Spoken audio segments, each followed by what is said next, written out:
time. Before we get started with today's hearing, I would also like to ask unanimous request to adopt this resolution that was made available to all members that names our newest committee member, Mr. Norman, to his subcommittee assignments. Without objection, it is so ordered.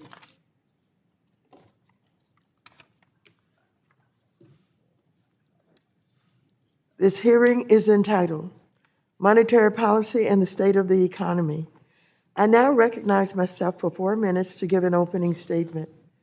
Welcome back, Chair Powell, and congratulations on your confirmation as Chair of the Fed. Since you last came before the committee, Americans continue to struggle to make ends meet as the price of housing, gas, and groceries have skyrocketed. While it is important for the Fed to fight inflation, I would caution against any approach that ignores the Fed's maximum employment mandate and results in a recession with millions of people losing their homes and jobs. I hope you will also note that you should have noted that last week the House passed my bill, H.R. 2543, the Financial Services Racial Equity, Inclusion, and Economic Justice Act, which directs the Federal Reserve to consider the impact of all of its decisions, including setting interest rates on communities of color and underserved communities. Congress has a role in fighting inflation also. Housing is one of the largest contributors to inflation, and the housing shortage has allowed corporate landlords to hike up rents, forcing families to make difficult cuts elsewhere in their budgets. The Fed's interest rate hikes will make borrowing more expensive and thereby could help reduce out-of-control housing prices. But without action by Congress, inflationary pressures will remain because there is simply not enough affordable housing being built, and there won't be until Congress makes necessary investments. That's why it's so important that we pass the housing title of the Build Back Better Act, which provides over $150 billion towards new housing construction, modernizing existing structures for the long term, and providing supports to people can be stably housed. We're also facing corporate consolidation and greed. Without healthy competition to drive down prices, mega corporations driven by profit are exploiting their economic power to squeeze Americans to the breaking point. Democrats in Congress put forth solutions to tackle inflation, but my colleagues across the aisle have consistently voted against every solution. Let me go over some examples. Democrats passed a bill with $28 million in funding to address the baby formula shortage, but Republicans voted no.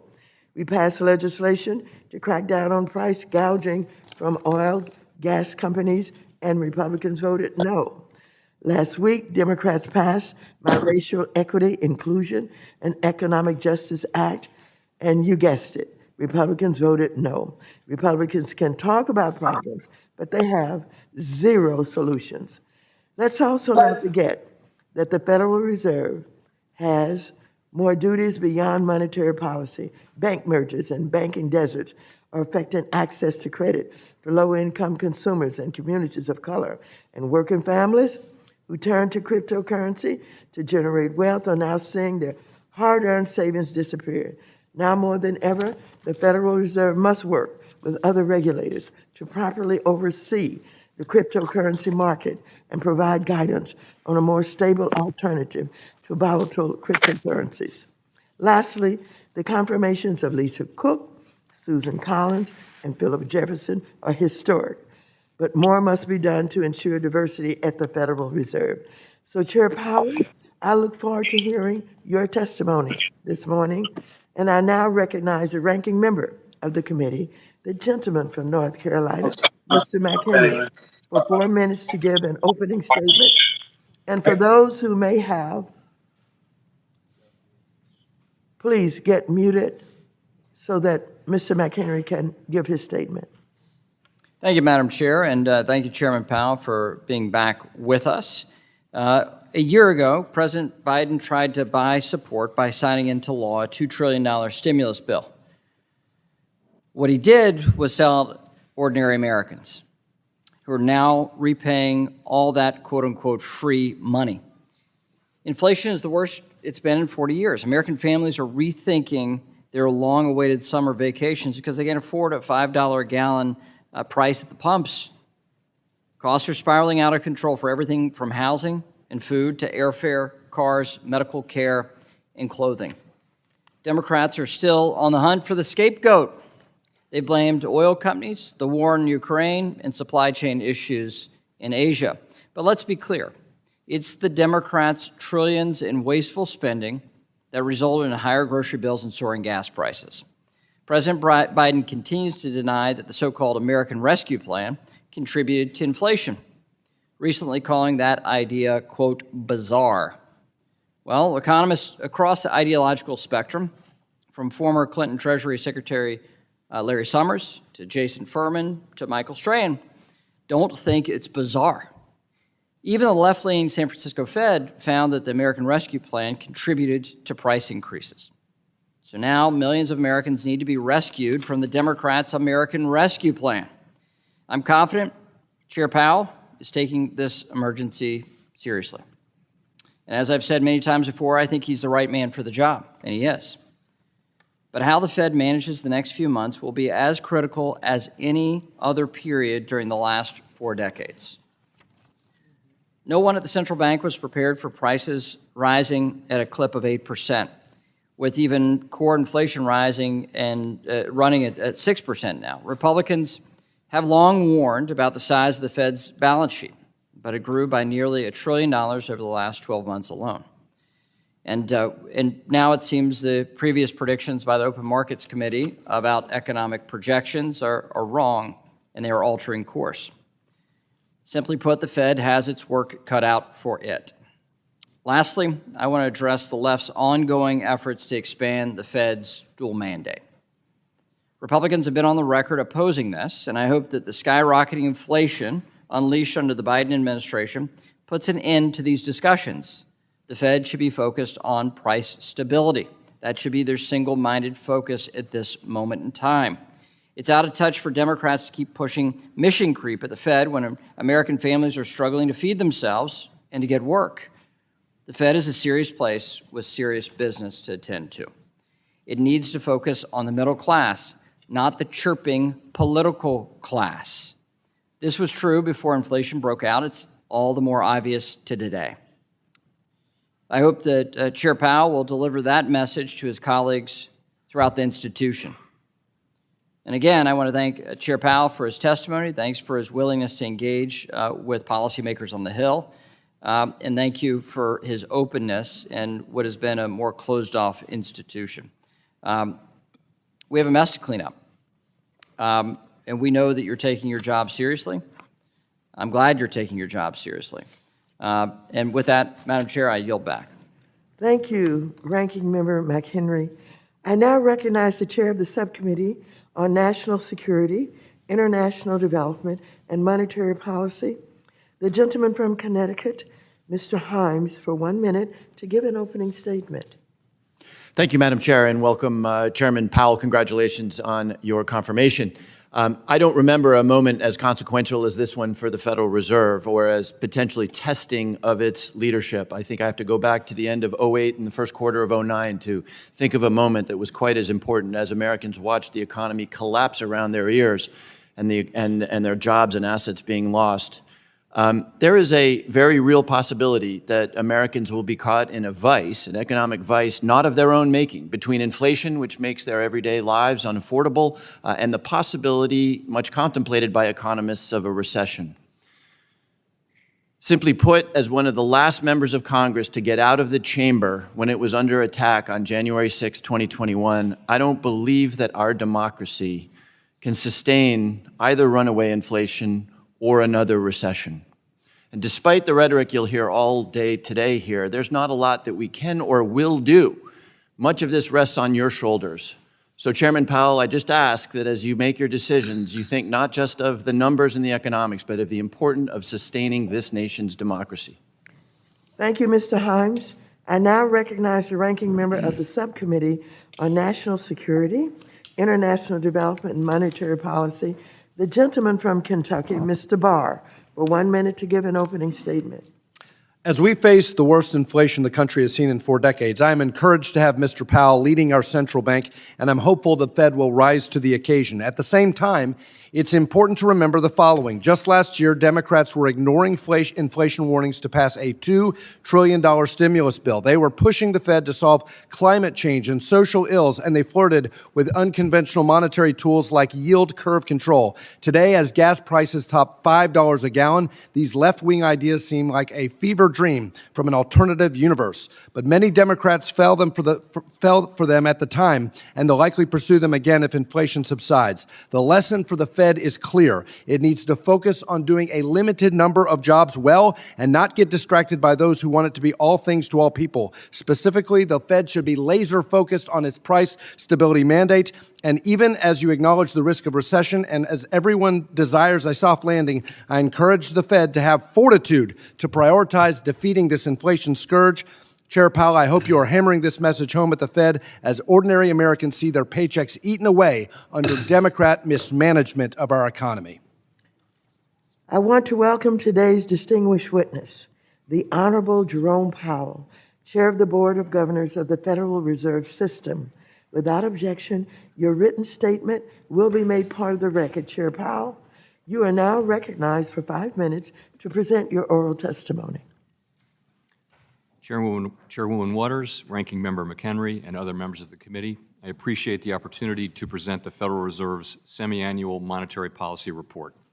And I'll begin with one overarching message. At the Fed, we understand the hardship that high inflation is causing. We are strongly committed to bringing inflation back down, and we're moving expeditiously to do so. We have both the tools we need and the resolve it will take to restore price stability on behalf of American families and businesses.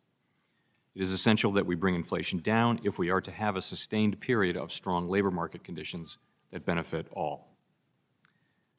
I will review the current economic situation before turning to monetary policy.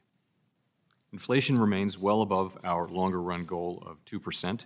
Over the 12 months ending in April, total PCE prices rose 6.3%. Excluding the volatile food and energy categories, core PCE prices rose 4.9%. The available data for May suggests that the core measure likely held at that pace or eased slightly last month. Aggregate demand is strong, supply constraints have been larger and longer lasting than anticipated, and price pressures have spread to a broad range of goods and services. The surge in prices of crude oil and other commodities that resulted from Russia's invasion of Ukraine is boosting prices for gasoline and fuel and is creating additional upward pressure on inflation. And COVID-19 related lockdowns in China are likely to exacerbate ongoing supply chain disruptions. Over the past year, inflation has also increased rapidly in many foreign economies, as discussed in a box in the June Monetary Policy Report. Overall economic activity edged down in the first quarter as unusually sharp swings in inventories and net exports more than offset continued strong underlying demand. Recent indicators suggest that real GDP growth has picked up this quarter, with consumption spending remaining strong. In contrast, growth in business fixed investment appears to be slowing, and activity in the housing sector looks to be softening, in part reflecting higher mortgage rates. The tightening in financial conditions that we have seen in recent months should continue to temper growth and help bring demand into better balance with supply. The labor market has remained extremely tight, with the unemployment rate near a 50-year low, job vacancies at historic highs, and wage growth elevated. Over the past 3 months, employment rose by an average of 408,000 jobs per month, down from the average pace seen earlier in the year, but still robust. Improvements in labor market conditions have been widespread, including for workers at the lower end of the wage distribution, as well as for African Americans and Hispanics. A box in the June Monetary Policy Report discusses developments in employment and earnings across all major demographic groups. Labor demand is very strong. While labor supply remains subdued, with the labor force participation rate little changed since January. The Fed's monetary policy actions are guided by our mandate to promote maximum employment and price stability for the American people. My colleagues and I are acutely aware that high inflation imposes significant hardship, especially on those least able to meet the higher costs of essentials, like food, housing, and transportation. We're highly attentive to the risks that high inflation poses to both sides of our mandate, and we're strongly committed to returning inflation to our 2% objective. Against the backdrop of the rapidly evolving economic environment, our policy has been adapting, and it will continue to do so. With inflation well above our longer-run goal of 2% and an extremely tight labor market, we raised the target range for the federal funds rate at each of our past 3 meetings, resulting in a 1.5 percentage point increase in the target range so far this year. The committee reiterated that it anticipates that ongoing increases in the target range will be appropriate. In May, we announced plans for reducing the size of our balance sheet and shortly thereafter began the process of significantly reducing our securities holdings. Financial conditions have been tightening since last fall and have now tightened significantly, reflecting both policy actions that we have already taken and anticipated actions. Over coming months, we will be looking for compelling evidence that inflation is moving down, consistent with inflation returning to 2%. We anticipate that ongoing rate increases will be appropriate. The pace of those changes will continue to depend on the incoming data and the evolving outlook for the economy. We will make our decisions meeting by meeting, and we will continue to communicate our thinking as clearly as possible. Our overarching focus is using our tools to bring inflation back down to our 2% goal and to keep longer-term inflation expectations well anchored. Making appropriate monetary policy in this uncertain environment requires a recognition that the economy often evolves in unexpected ways. Inflation has obviously surprised to the upside over the past year, and further surprises could be in store. We therefore will need to be nimble in responding to incoming data and the evolving outlook, and we will strive to avoid adding uncertainty in what is already an extraordinarily challenging and uncertain time. We're highly attentive to inflation risks and determined to take the measures necessary to restore price stability. The American economy is very strong and well-positioned to handle tighter monetary policy. To conclude, we understand that our actions affect communities, families, and businesses across the country.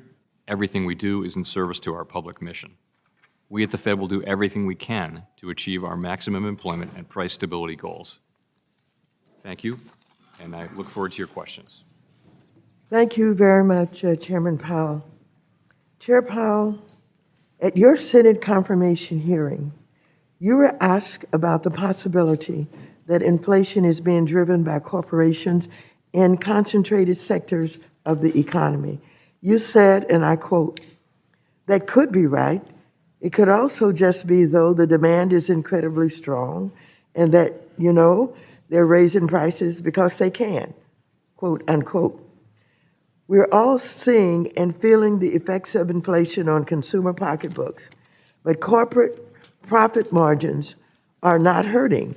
In 2021, the profit margins of the S&P 500 index surpassed 12%, the highest profit margin on record, and is expected to be even higher in 2020. Corporate greed and consolidation are driving higher and higher prices for consumers above and beyond any inflationary pressures. Just last quarter, Tyson Foods, which sells 1 out of every 5 pounds of meat sold in the United States, claimed that their higher prices are due to rising labor and freight costs. Yet, they still managed to net an additional $500 million in quarterly profits. When it comes to rents, a corporate landlord recently remarked, and I quote, "We have an unprecedented opportunity to really press rents on renewals because the country is highly occupied. And so, where are people going to go? They can't go anywhere. We have a tremendous opportunity to press both on renewing leases for existing residents and to reset market rates, which we've reset numerous times, even this year," end of quote. This kind of blatant profiteering on the backs of hardworking families is simply outrageous. Could you elaborate on the role that corporations play in setting prices and how that is affecting inflationary pressures today. Would you also elaborate on what you meant when you said perhaps corporations are raising prices, quote, because they can? Sure. So matters of concentration in the economy represent a series of interesting questions that are largely not settled. For one thing, it is clear that our economy has become more concentrated, largely due to lower levels of formation of smaller businesses. That has happened. It is not at all clear that there's a connection between a more concentrated economy and, for example, inflation. And of course, matters of corporate concentration are outside the jurisdiction of the Fed. Those are for the competition authorities and really not for us to discuss. In terms of why prices are going up, I think a lot of it has been, a lot of the places where prices have gone up quite a bit have been situations where supply is constrained and demand is very strong.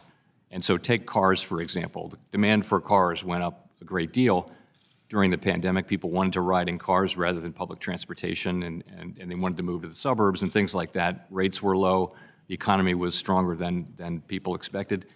But the companies couldn't really make more cars because they couldn't raise their output because of the lack of semiconductors. So when demand hits fixed supply, what happens is prices go up and margins went up. And so I think as the economy returns to normal, we would expect those profit margins to return to more normal levels.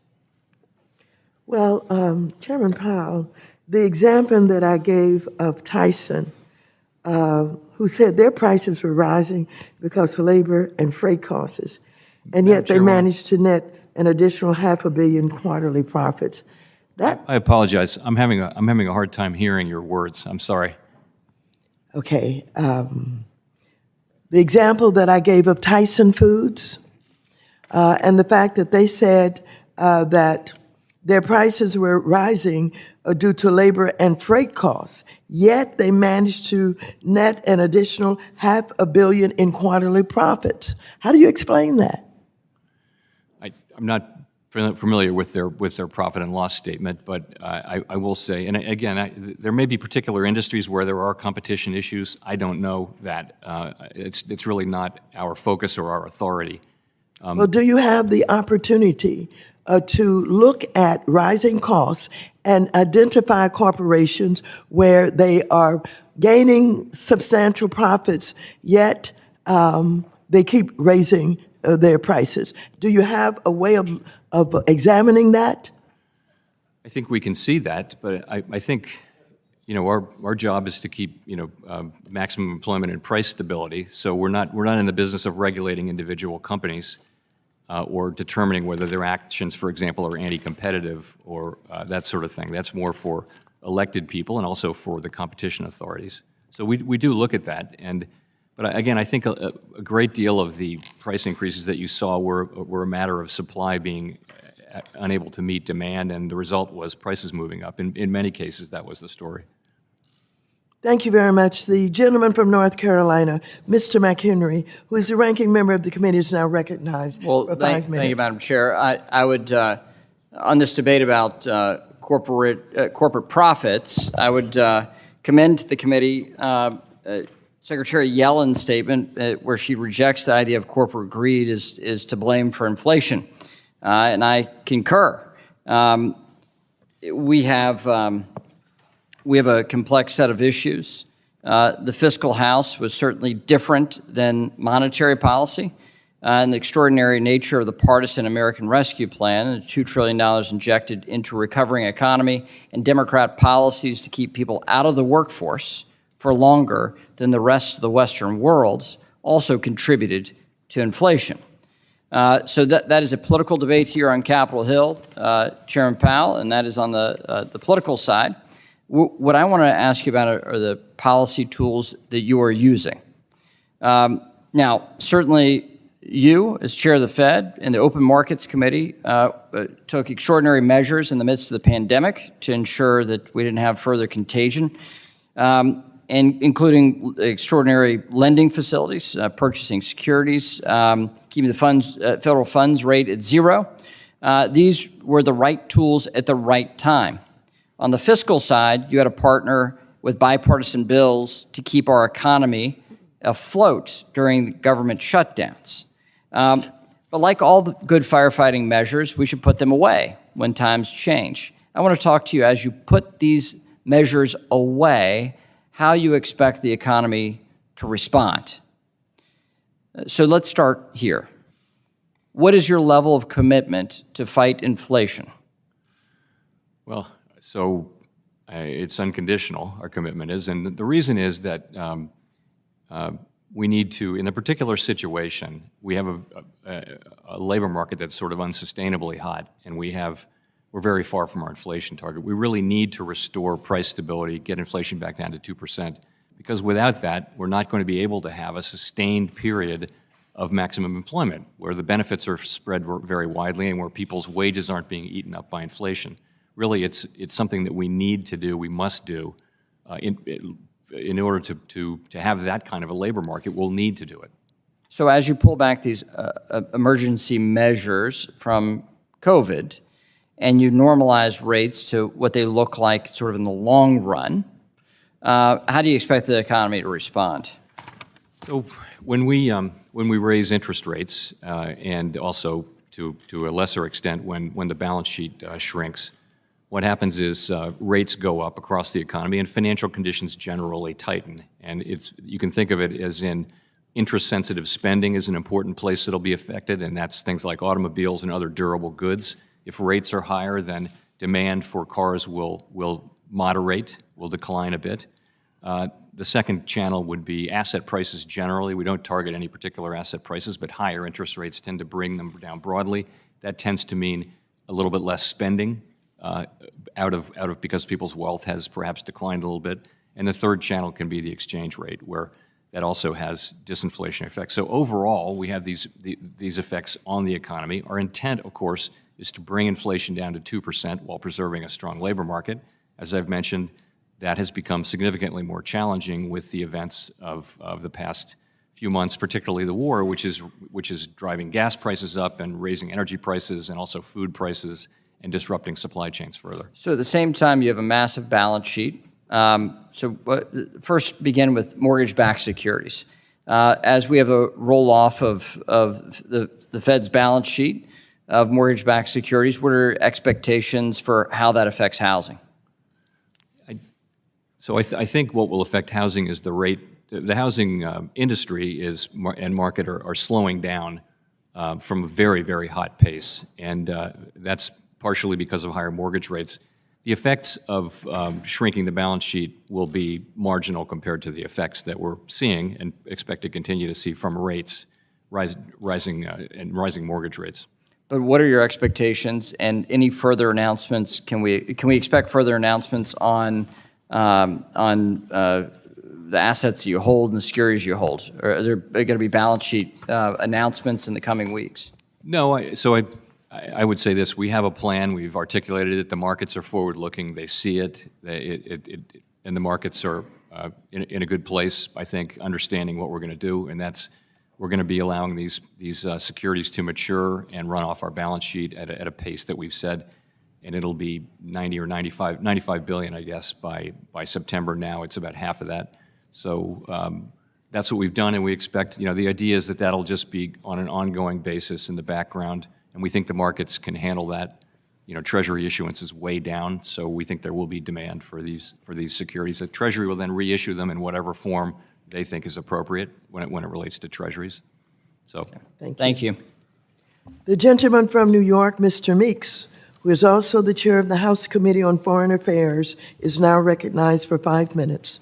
Thank you, Madam Chair. Mr. Chair, it's good to see you, and I know you'll hear a lot of probably political stuff going back and forth, but the American public is trying to understand the language of which we're talking today so that we can really understand what inflation is. Fact of the matter is, I just recently was over in Europe. There's inflation in Europe, just like there's inflation here, although as I talked to Christine Lagarde and others, they say the cause of the inflation may be different. So if the causes are different, they said that maybe demand here, but not a case of demand there, is to resolve inflation in Europe. For example, I was in Moldova, 30% inflation rate, gas $15 a gallon, turkey 80% inflation rate, gas $13 a gallon, and I could name places in Europe from Europe to the United States. Is it that we had, whether it's the supply chains, the China shutdown, complete shutdown, the zero COVID policy, Russia's war in Ukraine, COVID period, isn't just a massive storm of everything is what contributes to inflation and causes it all over the world? Pretty much. Yeah, that's pretty good description. It's a little bit of everything, right? So if I'm talking to my constituents, trying to explain to them what inflation is and what causes it, I would not single out any one thing. I would probably have to talk about the conglomerate of things, because if you take away 2 or 3 of those things, we might not be in the situation here. All of it unprecedented, all of it really out of the control of anyone. We're out of control of Democrats, out of control of Republicans, out of control of the president, out of control of other governments. Is that not correct? So some of it is out of our control. For example, the price of oil and most of the price of food. And to your point, Europe has it's much more about energy and food prices, very difficult problems. And also they, of course, have the European Central Bank has different countries, which and so they have to worry about the spreads between different countries, and that's a different challenge that we don't have here. The difference here for us is we actually have a very strong economy and well-recovered economy, and so more of our inflation is from demand, and we do have tools to deal with demand. That is the place where we actually can work, and that's what we're using our tools. And some of that was because during the crises that we had to do certain things, stimulus and other things to make sure that we kept our economy stable. I mean, if without doing those things, we would have been in trouble. So the things that we did going through COVID, the stimulus, trying to make sure people kept their jobs or kept money coming in at the time was what we had to do. Otherwise, we would have been in worse shape or not have as strong economy as we have now compared to other countries. Is that not correct? Yes, I would say it this way, that our inflation is a consequence of very strong demand, in part driven by what Congress did to support activity, in part driven by what we did, but also... But that helped stabilize our economy at that time, right? It did. And if we did not do those things, our economy may not be as strong as it is right now. I think that's right. That's correct. Our economy is strong. And let me jump to something else real quick, because the one other thing, I know you testified before the Senate yesterday, and what concerned a number of my constituents that I talked to was the question about can we resolve inflation without increasing unemployment? Because our folks are concerned about losing their jobs and not being able to, it'd be worse if they were unemployed. So my question to you is, can you speak to what the Fed has seen during the last few years with respect to the relationship between unemployment and inflation? And is it possible that we can continue to have a strong labor market while also curbing inflation? It's certainly possible that we can. And there is a relationship between unemployment and inflation. The challenge now is that inflation is at a 4-decade high, and some of it we can deal with, some of it is really going to be dealt with on global markets, the price of oil and that kind of thing, and we can't affect those. But the challenge is we're tightening monetary policy, and that's designed to drive growth down to a level that's more sustainable and lower, give the supply side a chance to catch up, and give inflation a chance to come down and bring inflation down. That's what we're trying to do. We don't have precision tools, and we raise and lower interest rates. It affects the whole economy through many channels, and so there is a risk that unemployment would move up from what is a historically low level. Though a labor market with 4.1% or 4.3% unemployment is still a very strong labor market. Today's rate is 3.6%, and there are 2 vacancies for every unemployed person. So that's a labor market that's kind of overheated. The gentlewoman from Missouri, Mrs. Wagner, is now recognized for 5 minutes. I thank you, Madam Chairwoman. Chair Powell, thank you for joining us again today. I just want to start by saying how sick and tired I am of the president's inflation blame game. One day it's Putin's fault, another it's the oil companies and the meat packers, or perhaps it's corporate greed. Now we're blaming other countries like Estonia, Turkey, Europe. I give you my avid assurance that no one in Missouri's 2nd Congressional District gives a rip what the price of gas and groceries are in Europe. They care about what they are at the corner of Manchester Road and Weidman. No one in this administration is willing to accept responsibility for the dismal economic situation America is in today. Inflation, sir, more than tripled in 2021, from 1.4 to 7%. And from June to the end of September 2021, inflation hovered, I think, around 5.4%, and then began a steady increase until reaching an historic 8.6% that is now crippling Americans' spending power today.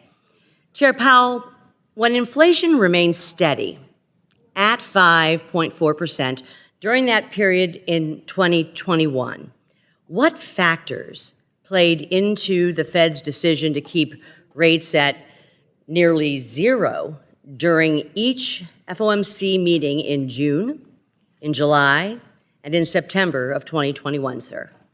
So during the summer of 2021, just giving us hindsight, inflation was coming down month by month. If you look at monthly readings for CPI or PCE, they were coming down month on month on month through September. And so that I think, told us that our thesis that this was going to be a passing inflation shock was at least plausible. I think that the data turned pretty hard in October and November, and we very much changed our position, and since then have tightened financial conditions quite significantly. So it was a matter of a few months when we were really looking at this and thinking it's going to be passing. Most macroeconomists thought that it would be a passing thing. It turned out to not have been so far, and so. But we saw it move from 1.4% to 5.4%. So we did have a steady period of time. I wouldn't say that it was declining, but I'm just surprised that we weren't moving more quickly at the Fed. I mean, I want to be honest, sir, that the Fed, I think, underestimated actual inflation. What do you think you missed? Well, we did underestimate it. With the benefit of hindsight, clearly we did. So it comes down to this judgment that we had to make. It has really nothing to do with our framework or anything like that. And every central bank had to make this same judgment, which was looking at the supply chain problems and the shock to labor force participation, millions of people out of the labor force. We had to decide whether that was going to be a lasting thing or whether it would kind of turn around quickly. We had very high levels of labor force participation. Suddenly they're much lower. The thought was people will come back. As soon as COVID is over, we have these new vaccines. Every American is going to get vaccinated. We'll be done with COVID by the end of the year.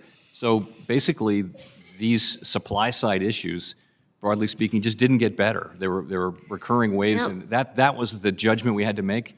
We knew it could be wrong, and I think when it started to look pretty wrong, we pivoted. And now, President Biden continues. 7 months ago. President Biden continues to say that a recession is not inevitable. As his government agencies, and Dems in Congress continue to spend billions and trillions of taxpayer dollars, burden businesses with costly rules and regulations, and on top of it, the president refuses to unleash American energy independence. The president's policies continue to take inflation-taming options, I think, off the table and hamstring the Fed's ability to focus on price stability. President Biden not only limits the energy production here in America and spends trillions of our taxpayers' money, but he also threatens tax increases and promises to cancel billions in debt. How can you still say, sir, that the Fed has a pathway to a soft landing for the economy? Well, that's our intention is to achieve inflation getting back to 2%, and with all I've laid out, a strong labor market. I'm sorry? With all I've laid out, and the increases you're going to have to take. So as I mentioned, I think that path has gotten more and more challenging, thanks to the effects on oil prices and food prices, really, and also the supply chains from the war in Ukraine. It was never going. We never said Not it was just going to the be war in easy. Ukraine, sir. Well, it's the rise in energy prices and the rise in, which has been, began in the latest rise from February. The latest rise. This has been going on for a year and a half. I appreciate the chair's indulgence. I will yield back the balance of my time. Thank you, Chairman Powell. The gentleman from Texas, Mr. Green, who is also the chair of the Subcommittee on Oversight and Investigations, is now recognized for 5 minutes. Thank you, Madam Chair. Thank you for being here, Chair Powell. I greatly appreciate the opportunity to have a few thoughts with you, share some thoughts. In February of 2021, you indicated that millions of people were out of the labor force, which is what you've said today, millions. And with millions of people out of the labor force, the Biden administration and persons on my side of the aisle sought to do something about that, to help those who were unemployed. The inflation that my colleagues speak of has to do with unemployment, the help that we gave people who were unemployed at the time. Persons who are unemployed, Mr. Chair, they need help. They can't feed their families. Small businesses were screaming for help. We helped small businesses to get through a turbulent time. This was a pandemic. The vaccines had to be distributed and developed. That's a part of that inflation that they're speaking of. People needed rental assistance. People were literally going to be evicted by the millions, but for the assistance from the Biden administration and Congress. We wanted people to go to work. We provided some child care. If you want people to go to work, schools are closed. You got to help people through these turbulent times. They never talk about what the inflationary costs that they speak of really did, how it benefited American people who were suffering. They overlooked that. They weren't going to help, and now, since they didn't help, they're going to say everything that they can to demean the help that was given. No, they didn't vote for it. They don't extend the hand of friendship to people in times of need. So when they don't do that, they have to find a way to denounce the help that was given. It's really shameful. It's painful, and it's sinful to hear people use a term, inflation, to indicate that people who were unemployed shouldn't have received help. The small businesses that were begging for help shouldn't have been helped. Vaccines shouldn't have been distributed. People shouldn't have gotten rental assistance. They shouldn't get child care. Now, I would respect them if they would say these things, that these are things that they opposed. But they're not going to do that. They use one word, inflation. And unfortunately, our messaging to all of the American people has been somewhat lacking. But I want the people that I serve, who pay attention to the supermarket more so than the stock market, to know that when they needed this help, we were there for them. And Mr. Powell, you indicated that there were millions of people out of work in February of last year, just prior to this help being accorded people. I welcome your commentary. I'm sorry. I welcome your commentary. You welcome my commentary. Sorry, I didn't catch the last part. So, our job is maximum employment and price stability. We did what we did during the pandemic, acute phase and response, and you did what you did, and now we are where we are. And so we have a job to do, and it's very important that we do it, not least because of the people you talk about. The people you talk about are really suffering from inflation now at the grocery store. And the only way we can get back to that, get back to a place where inflation is low again, get inflation back down to 2%, and help those people, is by trying to get demand and supply back in balance. Let me intercede and say this. You said something that I find favor with. You said, we did what we had to do. We did what we had to do. We did what we had to do. We were the adults in the room who did what had to be done. Others who declined to do can now be critical. I yield back. Thank you very much. The gentleman from Minnesota, Mr. Emmer, is now recognized for 5 minutes. Thank you, Chairwoman Waters. Thank you for holding this hearing, and thank you, Chair Powell, for your testimony and your time here today. Financial freedom is American freedom, and frankly, Americans do not have the financial and economic freedom they need to invest in themselves, their businesses, and their families. Unfortunately, Americans are too busy making ends meet to focus on anything else. Inflation is running rampant across the United States, with consumer prices rising 8.6% in the past year, the largest price increase since 1981. From fuel to meat to housing, my constituents and all Americans are suffering at the hands of this hidden tax, except it's not so hidden anymore. It's punching Americans in the face, as my friend Mr. Stile put it yesterday. So how did we get here? It's pretty simple. We gave up American energy independence. We locked down our citizens and businesses for nearly 2 years, pumped the economy with well over $5 trillion in what's called stimulus funds. And now, as we recover from the pandemic, we simply do not have the energy resources necessary to meet the increased consumer demand. There's a history of Democrat policies we can point to that put us in this position. From refusing to adopt an all-of-the-above energy strategy to recklessly passing $2 trillion in partisan spending through the American Rescue Plan, despite the fact that nearly $1 trillion of bipartisan relief was unspent. But the bottom line is we need solutions now because inflation is beating up the American people. We have to wake up and realize that we cannot continue these spend-your-way-to-prosperity policies. Every day, inflation threatens the financial security of American families, of our constituents. We need solutions. Let me just return to my point about the spending.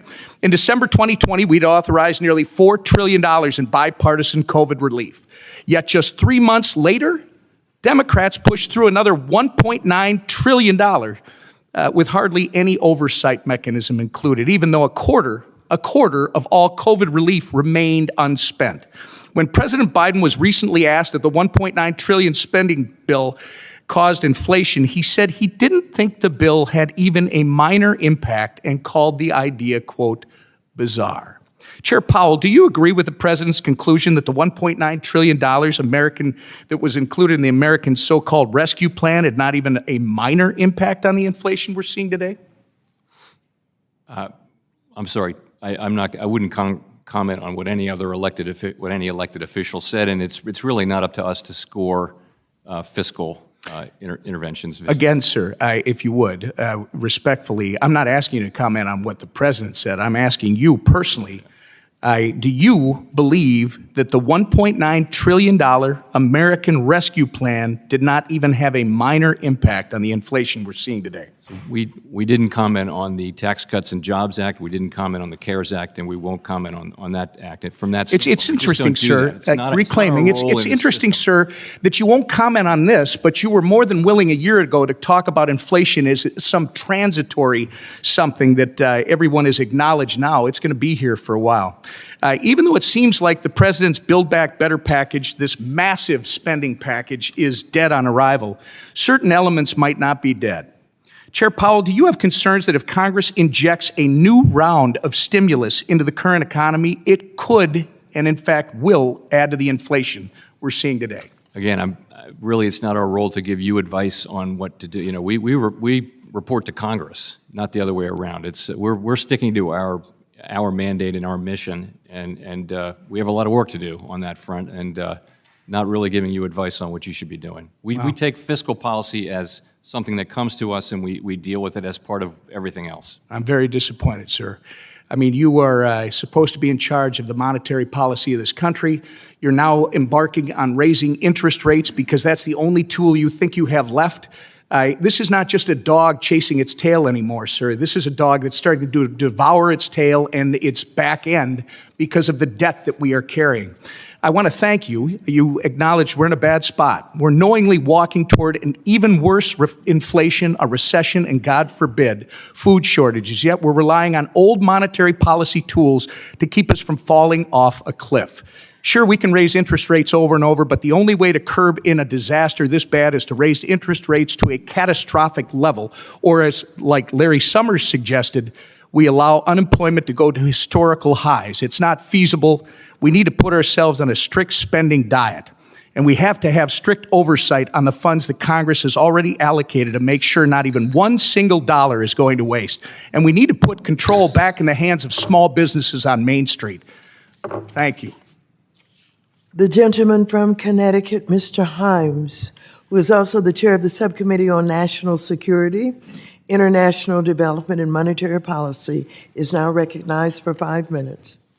Thank you, Madam Chair. And Mr. Chairman, if you'll indulge me 1 minute. It's important for the American people to understand what's being said here today, because it's being said in other rooms in this building. What the American people are seeing today is something that my Republican Party friends have given over to recently all too often, and that is rank dishonesty in the service of acquiring and retaining power. A party without any resilient or discernible principle has stumbled upon inflation. There's inflation all over the world. Germany, Japan, Africa, South America, the United Kingdom. There's inflation all over the world. But the Republican Party has decided that inflation is Joe Biden's fault, or the American Recovery Plan's fault. I've read the monetary policy report from start to finish. It gives the Russian invasion of Ukraine, supply chain bottlenecks, high fuel costs, high wage growth. It does not mention Joe Biden or the American Recovery Plan. By the way, the American Recovery Plan is a particularly rank piece of dishonesty. Set aside the fact that it cut childhood poverty in half. As Mr. Green pointed out, if that isn't something to celebrate and to perhaps have the slightest bit of humility as you attack it, I don't know what I can do for you. The American Recovery Plan, as Mr. Emmer pointed out, was about 1/3 to 1/4 of the fiscal efforts that this Congress made on a largely bipartisan effort to lift our economy to the point where it is today. The chairman said strong and well recovered. Unemployment at 3.6%. So many jobs out there that many of them are going unfilled. Did we overshoot? Maybe we did. But the American Recovery Plan, this thing that cut childhood poverty in this country in half, was about 1/4 to 1/3 of the fiscal efforts. The other money was supported by President Trump. But by the way, it's not those dollars that are still sitting in Americans' bank accounts. It's not CARES dollars. No, that was supported by the Republican Party. It's only those dollars in the American Recovery Plan that cut childhood poverty in half. Energy prices. I read the monetary policy report. I'll quote it. Because of the Russian invasion of Ukraine, oil prices rose sharply. I've been around here long enough to know that putting facts and truth out is like spitting into a hurricane, but it's important for the American people to understand that. Mr. Powell, I released yesterday, I hope you got a copy, a white paper on a central bank digital currency. It's offered with humility because we have a lot of issues to work out, but I hope you've had a chance to take at least a quick look at it. I wonder if you have any reflections, or importantly, what are the next steps now that you've gotten commentary from lots of people? What's the next steps with respect to the Federal Reserve thinking about a CBDC?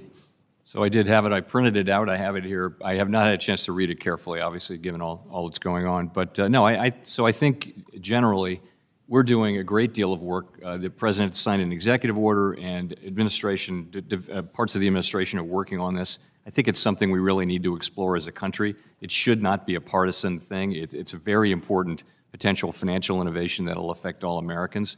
And our plan is to work on both the policy side and the technological side in coming years and come to Congress with a recommendation at some point, and we don't prejudge what that would be. I know your views are very positive on it, but I think one thing I did see in your report was the beginnings of thinking about how Congress might authorize it, and I do think that's a very, very important aspect of this. And it's great to have Congress starting to think about that. Thank you. I think I agree with that, and I think that has bipartisan support. In my remaining minute, I'm going to ask you a question I ask you a lot, Mr. Chairman. We're obviously seeing pretty dramatic swings in the financial markets. Money is no longer free. We're seeing that in the SPAC market, the high yield market, the equity markets, cryptocurrency. In my very short remaining time, Mr. Chairman, what should we be focused on? What is concerning you with respect to systemic risk that may develop in the face of rising rates and rising inflation? So, basically the financial markets have been functioning well, and the banking system in particular is very strong, well capitalized, lots of liquidity, better understanding and management of its risks. The place where there have been issues, and we don't see them elevated at this point, has been illiquidity in some markets relative to where it had been historically. But any markets in particular where you worry about illiquidity? No, I wouldn't say that we're seeing anything that's particularly concerning. But I think sort of systematically, liquidity in the Treasury market has come down from where it was, and we've been looking for some time at ways to address that. But the markets are clearly functioning reasonably well. Thank you. Thank you. My time has expired. Thank you. The gentleman from North Carolina, Mr. Budd, is now recognized for 5 minutes. I thank the chair. Chairman, thank you again for being here. According to the Congressional Budget Office, the federal government will spend an average of $545 billion per year, which was the estimate before rates went up. And these are on interest payments on the $31 trillion of national debt. So that's $545 billion is more than we spend on the Department of Veterans Affairs. So given that the national debt is currently at about 125% of GDP, with the Fed's commitment to tackle inflation, would that be limited by rising interest rates, making the servicing of the national debt even more expensive? No, absolutely not. Explain that. No, we are, we're not in a situation where we need to consider fiscal questions like that. The U.S. is on an unsustainable fiscal path, meaning the debt is growing faster than the economy, but it's not in an unsustainable position. We can service our debt, and the markets understand that, and we can conduct our policy without thinking about questions of fiscal sustainability, and we do. When your colleague, Secretary Yellen, was before this committee, she told me that federal debt, which was then about 105% of GDP, she said, quote, "That's not a number that I think is fiscally irresponsible."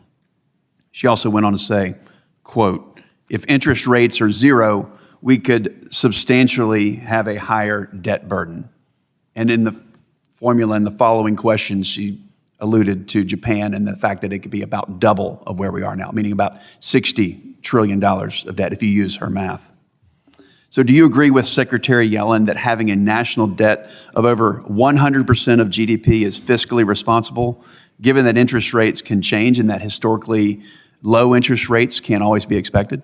I guess I would say it this way. We're not on a sustainable path, and we haven't been for some time. And that means that simply that debt's growing faster than the economy. By definition, that is unsustainable. There will be a point at which it becomes a problem of servicing the debt. We're not at that point. We're not close to that point. But we will need to get back where revenues and spending are better aligned. We don't need to pay the debt down. We just need to have the economy growing as fast or faster than the economy over a long period of time, and we must do that. I wouldn't say any particular level. There is no level that I can point to where there's a lot of science behind it being a problem, but we know that the path is not sustainable. It's interesting that you allude to growth being part of the solution. I want to talk about regulation for a minute, particularly since the Biden administration delayed oil and gas lease sales again this week due to environmental protests. So if we pursued policies to increase American energy production by approving more leases and building more pipelines to transfer that energy and cut down on regulatory barriers to make it easier for folks to produce energy and produce anything, wouldn't that make a real impact on energy prices and inflation in general? without us needing to use the Fed to slow the economy with monetary policy to deal with inflation? So these questions of the whole set of questions around energy are really questions for elected people. We don't have a mandate there. Obviously, the more supply there is, the price of something can go down. But these are trade-offs that you really have to weigh as elected officials, rather than. I'll narrow it just for a minute. Do you believe that the vast amount of regulation is an impediment to economic growth? I will say this, we try hard at the Fed to weigh the costs and benefits of regulation, and we do think it's important to think about it that way, because there are benefits to regulation, but there are costs, and we don't want the costs to be any higher than they need to be, because that does weigh on economic activity. Yes.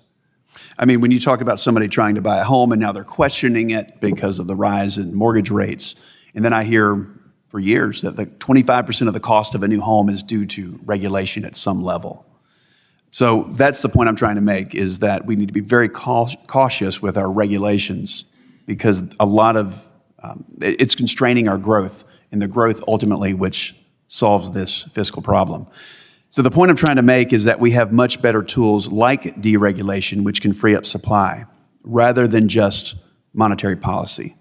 And freeing up supply could largely solve the inflation problem for hardworking Americans and not send us into a recession. So again, I thank you for being here, and Chairwoman, I yield back. Thank you. The gentlewoman from Iowa, Mrs. Axney, who is also the Vice Chair of the Subcommittee on Housing, Community Development, and Insurance, is now recognized for 5 minutes. Thank you, Chairwoman, and thank you, Chair Powell, for being here. It's good to see you. We've been talking inflation, of course. We know it's hurting Iowa families and families across the country, and all of us here have an absolute responsibility to address this. And I appreciate the comments of my colleague, Representative Himes, because I've sure heard a lot of talk about how bad inflation is from my colleagues over there on the other side of the aisle, but I sure haven't heard much about the solutions that they want to provide. So I'm here to work on those solutions, and I'm glad to have you here to talk with us about that. We actually need to reduce inflation, and we've got to figure out what's driving it. So the San Francisco Federal Reserve Bank just put out some research yesterday looking at how much inflation was driven by supply versus demand. What they found was that supply factors are responsible for more than half of the current level of inflation. And of course, I don't need to tell you that while prices increasing are hurting people across a heck of a lot of sectors, gas prices have really been driven up over the last few months. So, Chair Powell, on gas prices, could you talk about some of the supply constraints that have pushed gas and energy prices higher recently? Sure. So, two big things would be, just one, the price of oil is set globally, and that's one, so we just take that price. And the second piece of it is the spread that refiners earn. So if refinery is at capacity and spreads are high, then you have a high spread there. And we know that the price of oil went up quite a bit. Started going up early in the year, and it's now come down a little bit in the last week or so. But those are the two things that have contributed to the spike in gas prices that we saw. We did see gas prices moving up, but they really moved up quite sharply beginning in the early parts of this year as the war came into focus. Thank you. So you talked about, a couple of pieces where folks are making more money, and you talked about the refining process and that crack spread, and I think they're around $60 right now. So basically what's happening is they're making more money because supply is down. So would you agree that increasing the supply of gas could meaningfully lower prices? I'd say it's hard to argue with that. Sure. Okay. Well, the U.S. hasn't built a major refinery since 1977. So, of course, as we know, this isn't a recent issue. It's a long-term lack of investment. And so with so many parts of our economy, and you actually touched on that earlier. Now, here's the question I'd like to ask you. Will raising interest rates help increase supply here with fuel? And are there other economic tools to do that? No, we can't have any effect on the price of oil or certainly the supply of energy. And the tools are in the hands; they're not in our hands. Okay, thank you for pointing that out. So I know that the Fed absolutely wants to play a role in bringing inflation down, but I want to make sure that we are looking at those solutions and trying to understand what better tools we have. Are there better options out there that you could suggest right here? Honestly, we're an agency with a narrow but important mandate and a set of tools, and our focus is on using our tools. We think there's a job to do on demand, and I don't see us giving advice to Congress or other agencies on how they might use their tools. Okay, well, I appreciate that, and hopefully at some other time we can talk a little bit further about that. I want to move on to housing here as well. In the 2010s, we saw less homes built than each of the previous 4 decades, and we're more than 5 million homes short of where we should be. Boy, do I see that all over Iowa, in small towns in particular as well. I've talked to businesses that want to expand, but they can't do so because there are not enough houses there. And so housing is one of the most sensitive areas relative to interest rates. So I want to ask the same thing here. Will raising interest rates help supply there? And are there other tools that we should be looking at to do that? So I would agree with you. There's a problem with longer-term housing supply and the difficulty of creating adequate housing. What our tools can do is they can, in the near term and medium term, they can restore a better balance between demand and supply in the housing market. You've had extraordinarily high housing price increases really across the country over the last couple of years, and that's because of a lot of demand and very low rates. And you're seeing the housing sector slow down to some extent because of higher mortgage rates now. And so do you have anything that we should be on our radar or that we could be looking to do to assist with this? I do think that these are issues for Congress around housing supply. If you talk to builders, and we do talk to builders, we had a group in last week, they will talk about the longer term issues, lack of supply of lots, lack of workers, lack of appropriate zoning and things like that. I mean, these are national issues. Thank you. Thank you so much. The gentleman from Indiana, Mr. Hollingsworth, is now recognized for 5 minutes. Morning. It's a pleasure to speak with you again. Before we get started on my questions, I just wanted to comment on Representative Axney's testimony or conversation or questions. I love the fact that she's beginning to recognize how heavy the regulatory burden has been in the refining space that has led to an underinvestment, and the Biden war on energy, especially on American-produced energy, continues to bear the fruit that they expected. And that is a deep concern for Americans that are paying more at the pump. We collectively find ourselves in the present situation because we fail to anticipate the future, even if that future is inherently uncertain and probabilistic. You said a few moments ago, we have a job to do on demand. I like that. And in the recent past and present, the policy signals, I feel like, have been unambiguous for the Fed. Inflation's at a 40-year high. The labor market is robust. Unemployment bouncing along multi-decade lows. Economic growth has been very high. But I worry that lucidity is a luxury that is fleeting. I believe the future will be more ambiguous as we head into a time where economic growth seems to be approximately zero and labor market weakness is beginning to emerge. I think those policy signals will be less clear going forward. Economic growth in Q1 was negative, albeit for reasons I think you called technical in nature, but still negative nonetheless. Q2 economic growth is currently projected to be approximately zero according to the GDP Now tracker and many economists.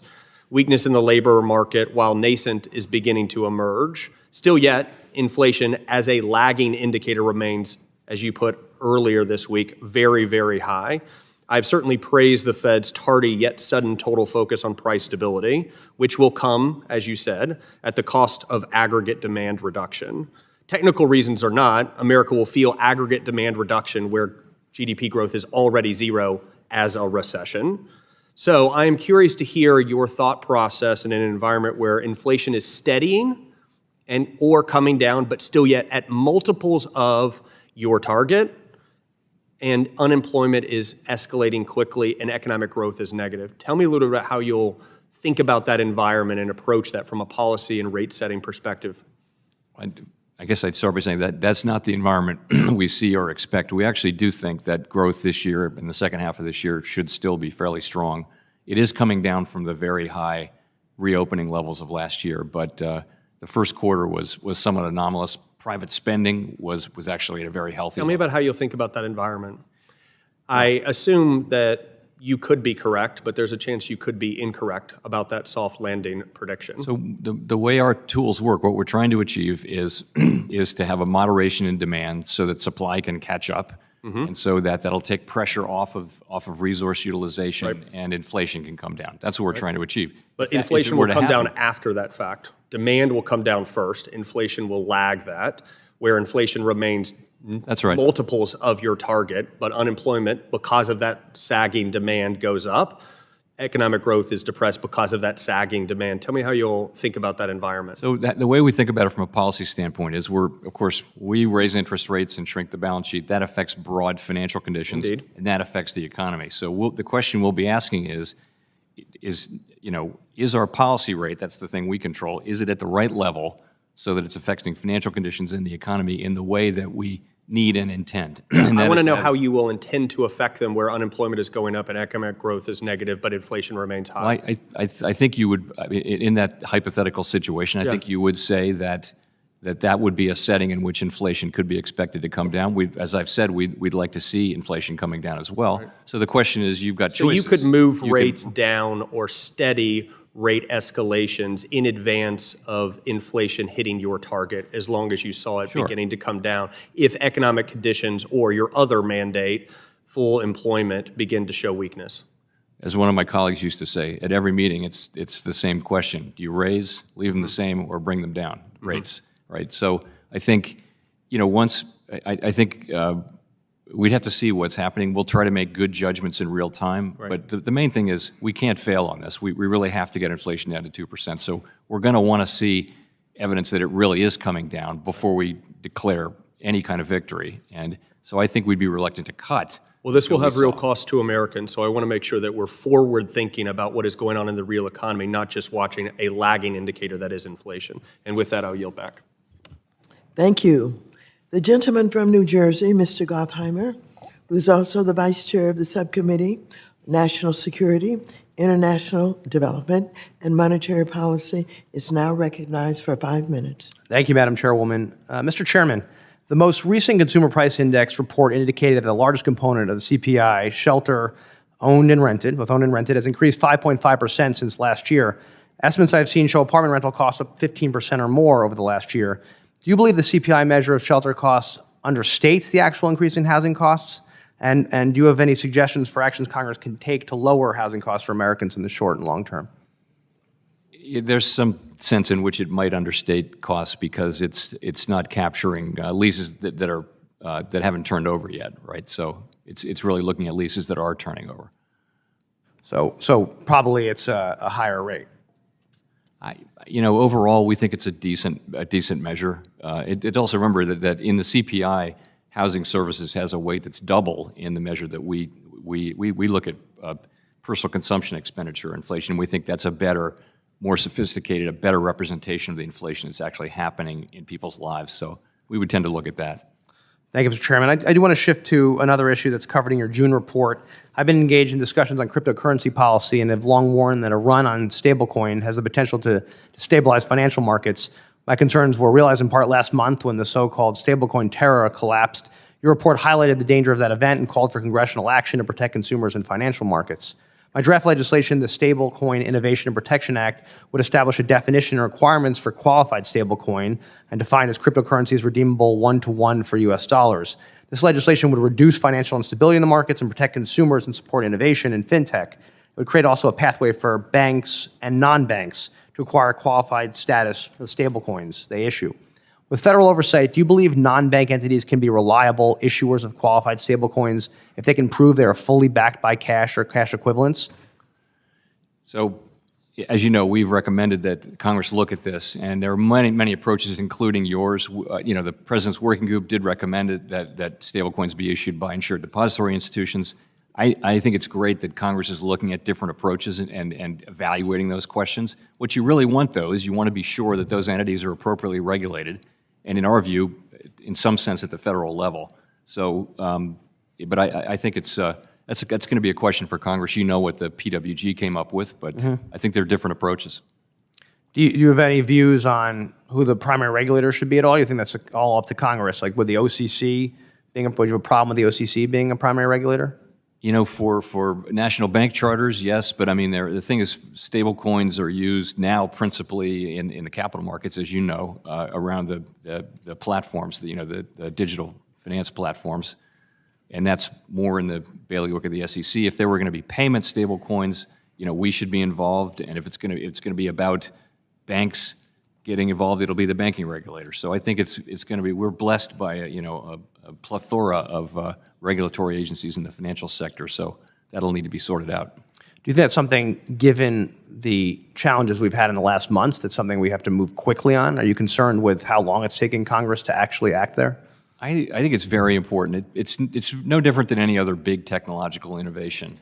Airplanes, for example, there comes a point at which a new regulatory framework is needed to protect the public and create, preserve innovation and competition, foster, support all that. But that time is coming for digital finance, and I think I'm encouraged that there are now a bunch of bills and proposals, and that Congress is working on this. I think it's important that it get done quickly, because as we've seen, these companies can grow really quickly, and we've also seen that they can have reverses as well.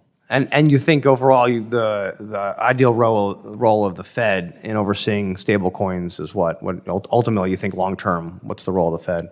Well, so the one question is around CBDCs, right? Is do we want a private stablecoin to wind up being the digital dollar? And I think the answer is no. If we're going to have a digital dollar, it should be done by us. We don't know that we need a digital dollar as such yet, but I think that it should be government guaranteed money, not private money that is really created for the benefit of the private issuer. So that's one thing. I think also we're very important in payments. So anything to do with payments that the public is involved in, we should be involved in that too. Thank you so much. I yield back. Thank you.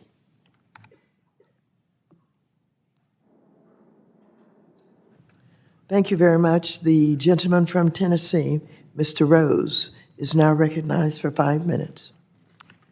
Thank you, Chairwoman Waters and Ranking Member McHenry, for holding the hearing today, and thank you, Chair Powell, for being here with us. A few moments ago, Mr. Himes noted that the American Recovery Plan, I think he meant American Rescue Plan, is not mentioned in the Monetary Policy Report. Chair Powell, is it Federal Reserve practice to comment on bills passed by Congress in the Monetary Policy Report? No. Turning to a question that we've obviously talked a lot about today already, you have inflation and rising prices on things like food and fuel are having a devastating impact on people all across Middle Tennessee and indeed across the country. You have told us that you will not comment on fiscal policy, but you have also previously urged Congress to support fiscal spending, some of which caused this inflation, in my view. Democrats are still pushing a reckless spending proposal, although reports are that it will be smaller than the one they tried to ram through Congress late last year. So, Chair Powell, will you commit to pushing back as strongly against reckless spending proposals that would exacerbate the current inflation as much as you push Congress to support more fiscal spending during the pandemic? So I didn't support any particular bill, but I did say that there was more to be done. And I, by the way, I completely ended that practice at the end of 2020. Was it 20 or 21? Anyway, 2020. I completely stopped talking about that publicly at all. And the reason I did it before was, first of all, I was being encouraged by leadership on both sides of the hill in both parties. They were asking me for ideas. Don't you think we need to do something more? Can you help us? That kind of thing. But that's all done. That's over with. And the Fed should not play or seek to play a role in fiscal policy. We have our own mandate. We sure need to stick to that now. In light of that statement, would you agree with this statement that the analysis that the Fed had through much of last year and that the administration to some extent continues to advance with respect to inflation and the policy prescriptions, has proven to be far more transitory than the inflation itself? Well, if I understand your question, we did think that these were going to be passing forces. We thought that these shocks that we're hitting, and supply-side shocks, we thought they would be like oil shocks have been, where they come and go, and other supply-side shocks, commodity shocks of various kinds.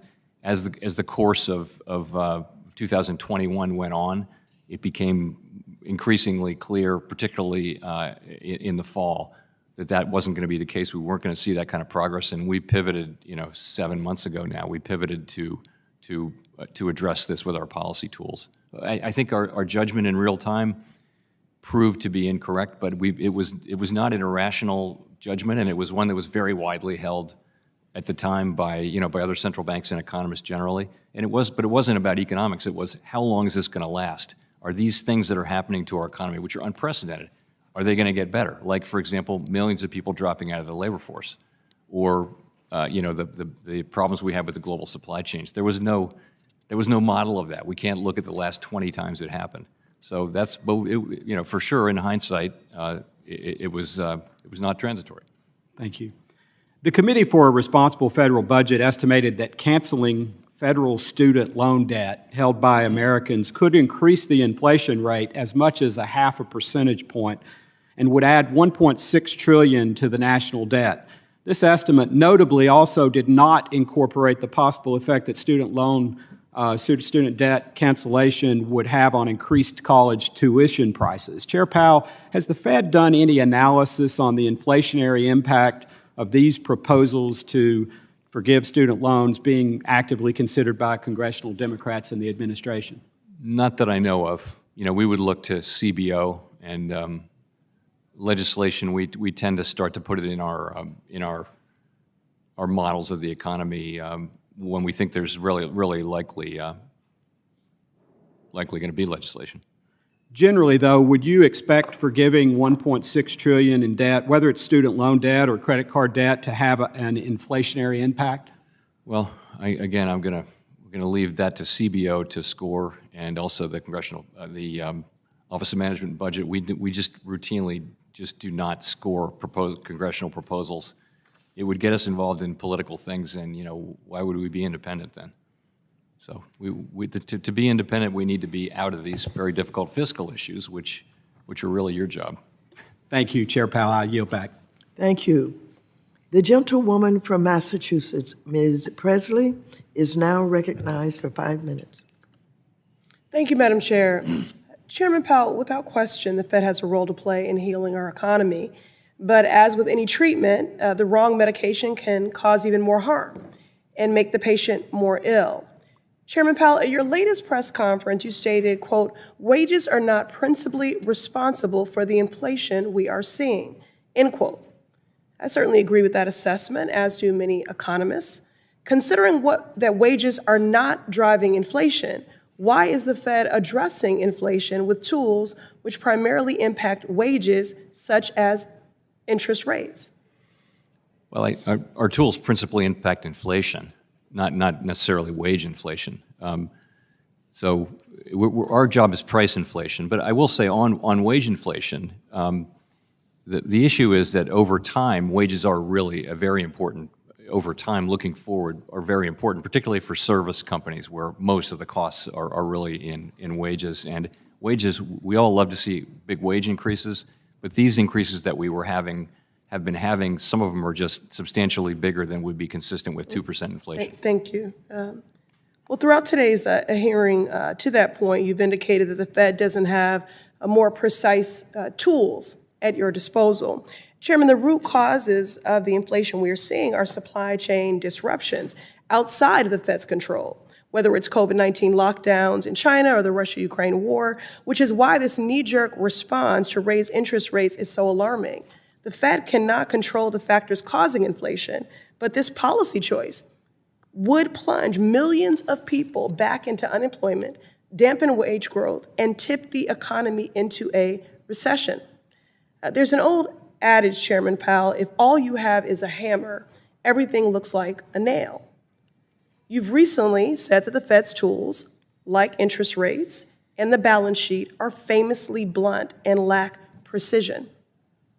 So in that case, do you agree that the Fed needs new tools that are more precise to better fulfill its statutory mandate of price stability and to maximize employment? No, I don't think we're looking for new tools. I would just say that a big part of the inflation that's happening is really not going to be affected by tools, but a big part of it is going to be affected by our tools, and that's the part that's related to demand.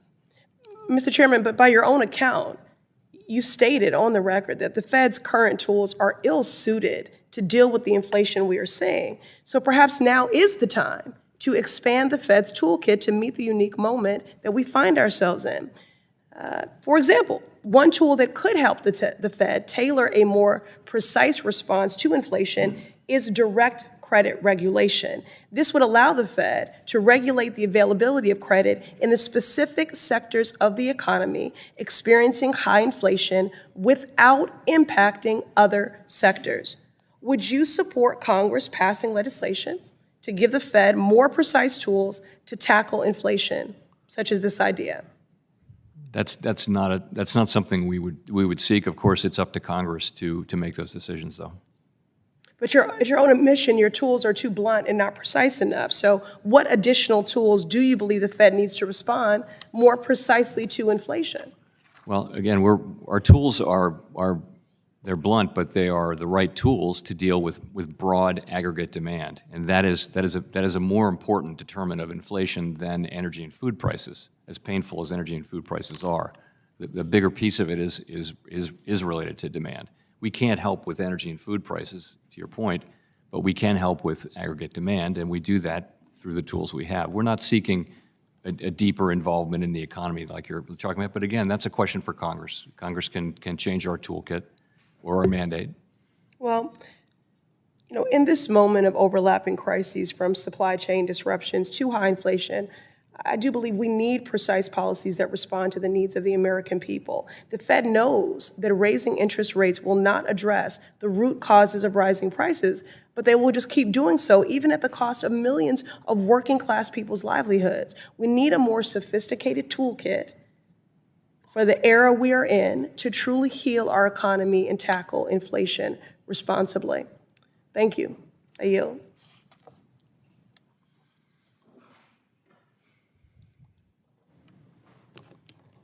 Thank you. The gentleman from Wisconsin, Mr. Stile, is now recognized for 5 minutes. Thank you, Madam Chairwoman. Thank you for being here, Chair Powell. Appreciate it. Just a point of clarification. You noted that you ended your public statements in support of fiscal stimulus by the end of 2020. Is that correct? Yes. And so it'd be after that the Democrats, under one-party control, passed $1.9 trillion of additional fiscal stimulus. After it had already stopped making public statements in support of additional fiscal stimulus. I have the timeline correct? Yeah, I mean, again... I'm not asking you to opine. I just want to make sure I had the timeline correct. I took no position publicly or privately, and neither should the Fed chair do so. Understood, but your public statements in support of additional fiscal stimulus ended in 2020. Yeah, the Democrats, under one-party control, passed $1.9 trillion of fiscal stimulus after that period of time. I just want to make sure of the timeline. I understand. Let me cognizant of the time we have, and you've noted that you think the Fed should not play a role in fiscal policy. I have grave concerns of the fiscal policy that we've seen playing out in Washington, not asking you to opine on that. Looking at 2021, we saw real GDP growth about 5.6% in that year. Is that correct? Yes. Over 5%, a reasonably robust rate. At that period of time, in the year of 2021, we saw the Fed's balance sheet increase by about $1.5 trillion. Is that correct?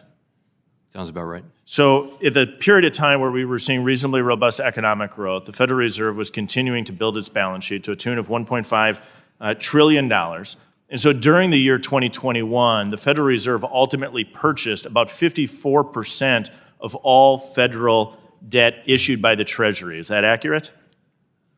I don't know that. If you have the number in front of you. I have the number in front of me. I think it's worthwhile. Roughly half of the federal debt that was issued in 2021 was acquired by the Fed and placed on the Federal Reserve's balance sheet. My concern is that hid the real cost of borrowing that was being driven by the Biden administration at that time. And my concern is that the Federal Reserve, by increasing their balance sheet by $1.5 trillion at a period of time when Democrats put forward a gigantic stimulus package, after you had stopped your public calls for requesting additional fiscal stimulus, that's all part of the problem. It's both the fiscal policy and the monetary policy coming together.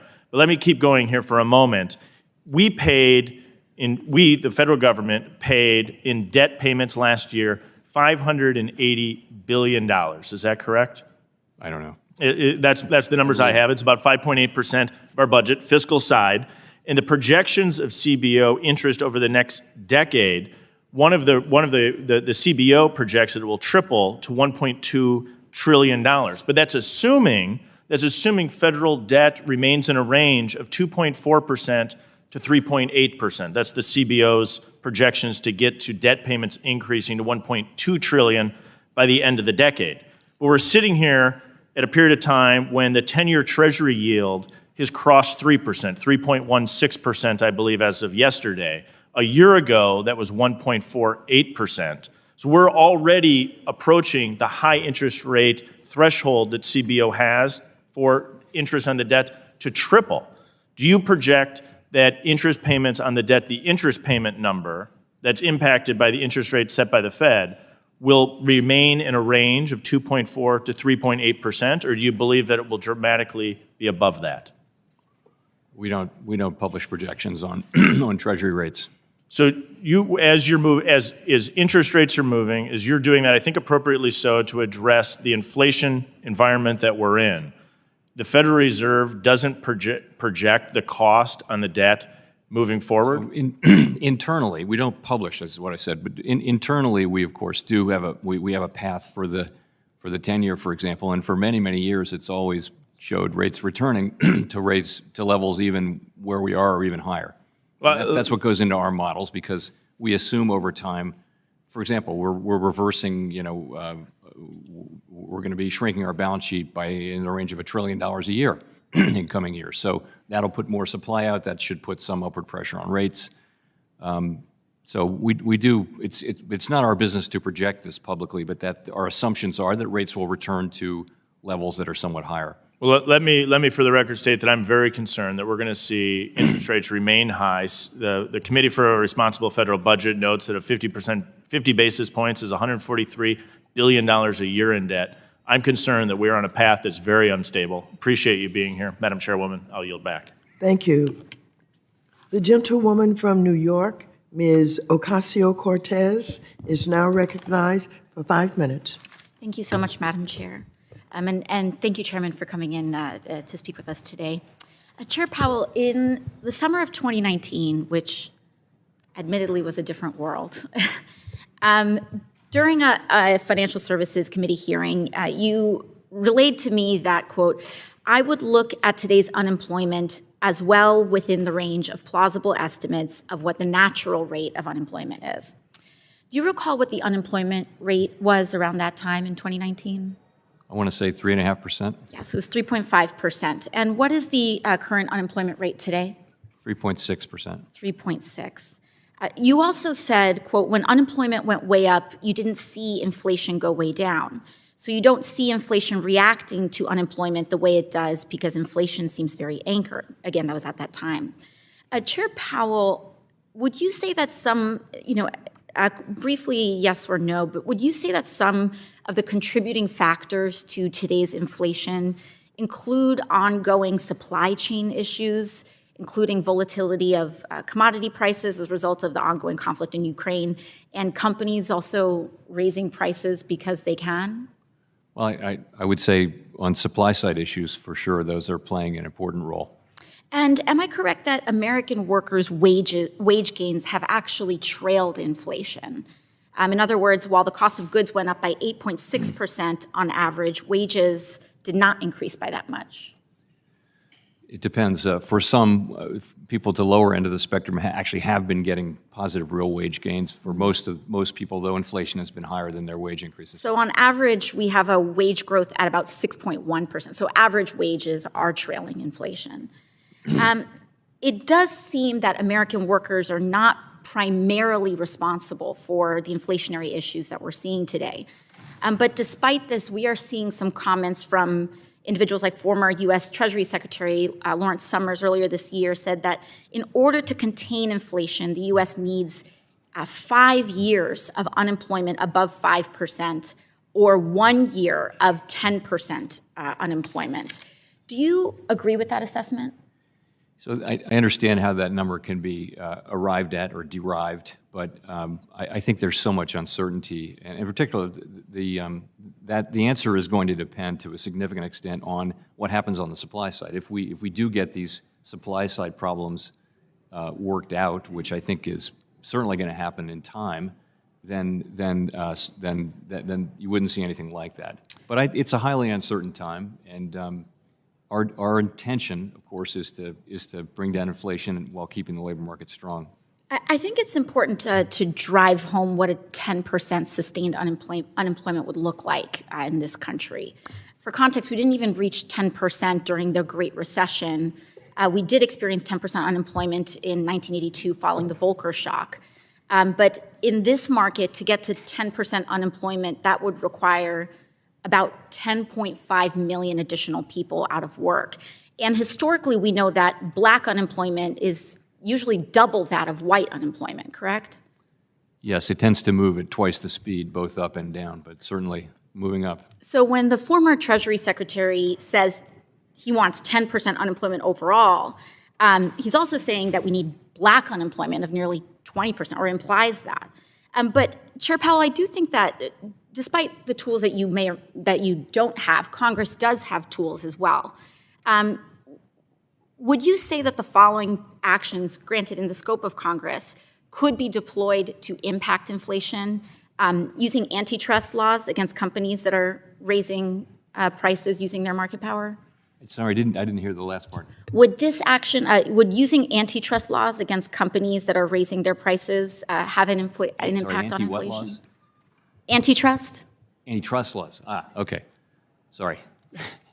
No worries. The acoustics in here are difficult. No worries. Would that have an inflationary impact? It's hard to say, really. Would subjecting those companies to a windfall profits tax have a potential impact on inflation? Again, I don't. And would requiring government contractors to keep a lid on their pricing have certain impacts on inflation? You know, there's a long history of price controls when inflation's been high, and it was not a successful one. Really, it comes down to getting demand and supply in alignment. And if the Fed's tools mostly impact demand, but most of those inflationary issues could be potentially impacted by supply, how high do you think the Fed would actually have to drive unemployment to actually have an impact? Well, that's going to depend on a lot of things, and ideally we can raise rates, and it's very important that we get inflation back down, particularly for people at the margins of society who are suffering the most from inflation, and it may be a longer conversation we can have. Thank you. Thanks. Thank you very much. The gentleman from South Carolina, Mr. Timmons, is now recognized for 5 minutes. Thank you, Madam Chair, and thank you, Chairman Powell, for being with us today. Congratulations on being confirmed to your second term as chair. We got some rocky times ahead. Wish you luck. Last time you were here, we discussed how rising interest rates really inflates debt servicing costs for the federal government. And I know what you're going to say. That's a concern for fiscal policymakers, the Congress, to take into account, not the Fed. And that is mostly true. But I still think it's worth everyone being fully aware of just how costly servicing our debt will be now that interest rates are returning to historically normal levels. According to the CBO, interest payments on the debt are the fastest growing part of the federal budget. CBO projects that servicing our debt will cost taxpayers $8.1 trillion of the 10-year budget window, $8.1 trillion. And their inflation assumptions are projected interest rates are fairly lower than current levels and quite a bit lower than where rates are likely headed to get inflation under control. And I thank you for your efforts to get inflation under control, but for every half percentage point rate hike, that is an estimated $133 billion of annual increases. I'm going to say that again, $133 billion in annual increase in debt servicing costs. That is just a staggering amount of money. So we, Congress, must get our fiscal house in order. We have to. There is no other option. The dollar's position in the world as the global reserve currency is solid, and there are no immediate signs of that changing. But if we continue on our current trajectory, that will not always be a given. So my question is, are you worried that if our current fiscal path continues, which I should note with each rate hike it looks worse and worse, that the dollar's position in the world could be challenged in the long term? Is that a concern? Certainly in the long term. The dollar is the reserve currency, and I don't see it as particularly under threat at the moment, given the advantages that we have, which are many. But you're right, the U.S. federal budget is on an unsustainable path, and we will have to deal with it. The sooner the better. And unsustainable just means that the debt is growing faster than the economy, which by definition, over time, can't be sustained. Thank you.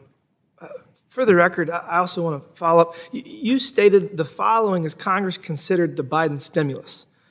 Quote, in addition, workers and households who struggle to find their place in the post-pandemic economy are likely to need continued support.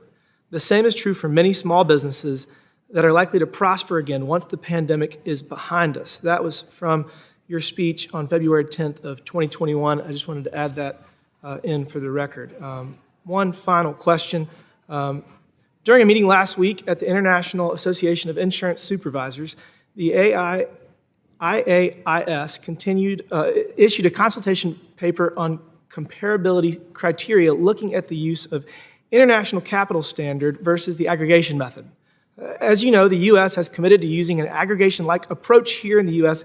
through the National Association of Insurance Commissioners Group capita calculation and the Fed's proposed building block approach. Moreover, the EU and the UK, through their covered agreements with the US, recognize these approaches to group capital. Nevertheless, Insurance Europe, a federation of European insurers representing more than 95% of the European market, takes the view that there cannot be two versions of an international capital standard. So my question to you is this: will you continue to advocate and support the aggregation method as an alternative to the international capital standard? So I think I'm a little rusty on that, but I will say this. I know that we're strongly committed to capital standards that work for U.S. insurance companies. I get that, but I guess what I'm getting at is we have a different way of regulating insurance here in the U.S. We all know that, and it works for us, and we do not need to let these international bodies change our way of doing things. We need you to stand up for the American way of doing things and for American businesses. Can you commit to doing that? So I think that's what we're doing. So, okay. Yes. Thank you. Madam Chair, I yield back. Thank you. The gentleman from Massachusetts, Mr. Auchincloss, is now recognized for 5 minutes. Thank you, Madam Chair. Welcome, Chairman. I want to start by asking you about inflation expectations, which, as you obviously well know, can be very difficult to dislodge once they are anchored in the mindset of consumers, and what the Fed can do both to address inflation, but also to convince Americans that inflation is going to be lowering in the medium term and thereby prevent inflation expectations from getting anchored.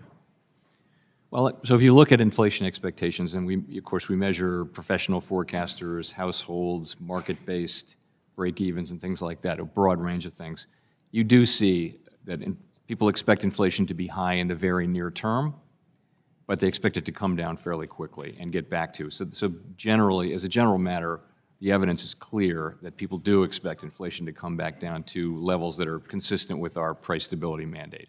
But this is the first, we haven't had a test like this. I would say we haven't had an extended period of high inflation for a long time, and so it's not a comfortable place to be. Short-term inflation expectations are higher, and it does add, it adds to our desire to move expeditiously and with force to get rates up and ultimately to get inflation down. So, building on that, 1 degree removed, the only thing more painful than expected high inflation is unexpected high inflation, and it makes it the degree to which businesses and consumers do not have confidence in the Fed's ability to control inflation, or the U.S. government at large, makes it harder for them to make capital investments in the long term, makes it harder to do wage negotiations.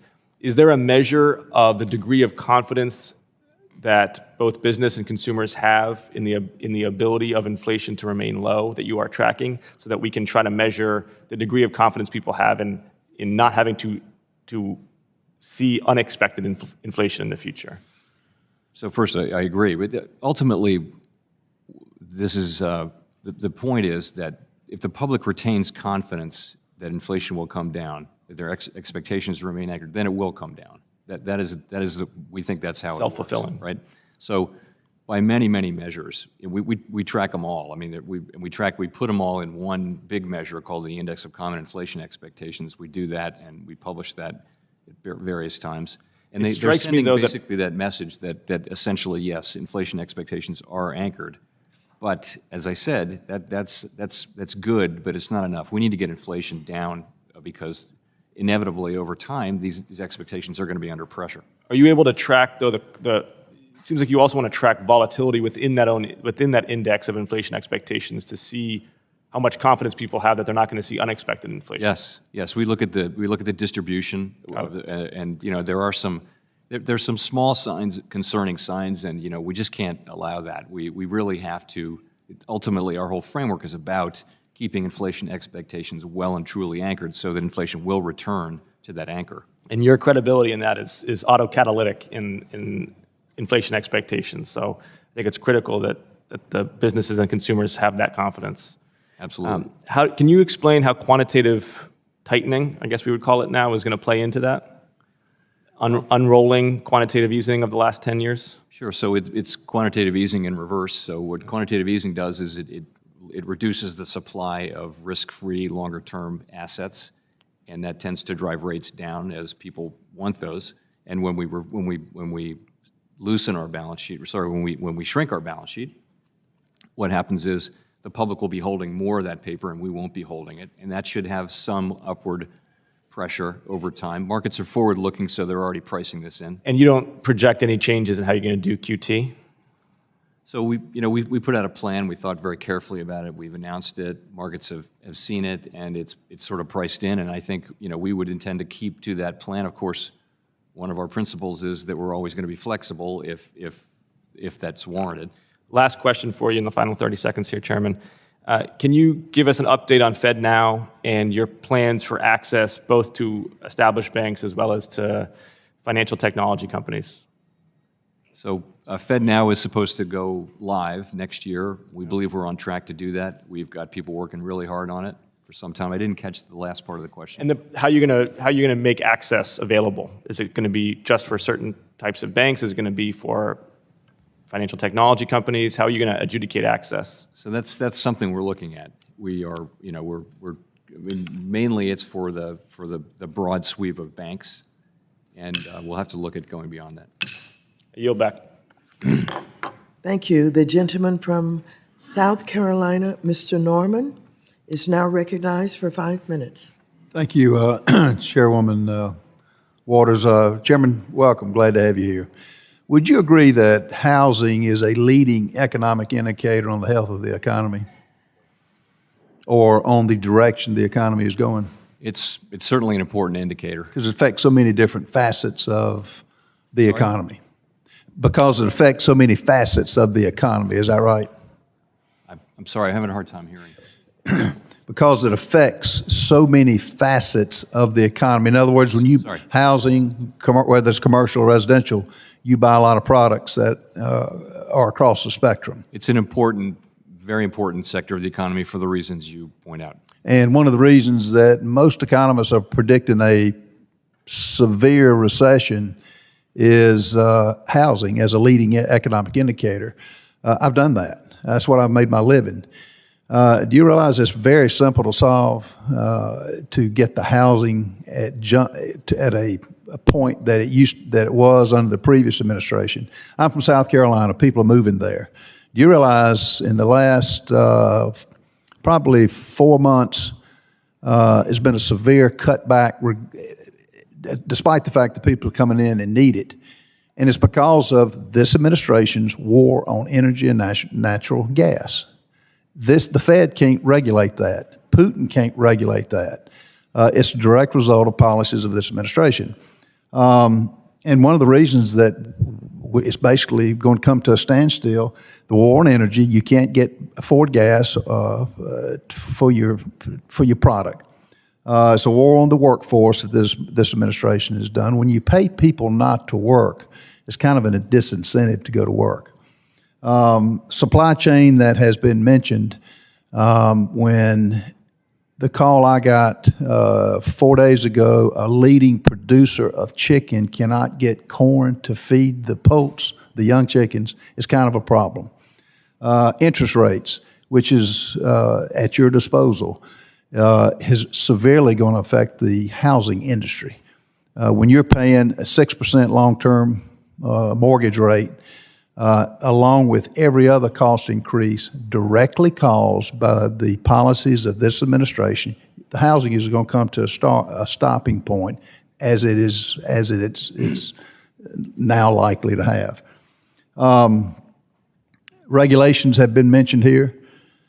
We now face on simple projects regulations, and I would point out many of them needless to be 35, 38%. That's when you combine all of these things, housing is going to take a tremendous drop. That will affect the economy, wouldn't you say? I think all of those things are affecting the economy. Is greed that has been mentioned here a leading cause of inflation?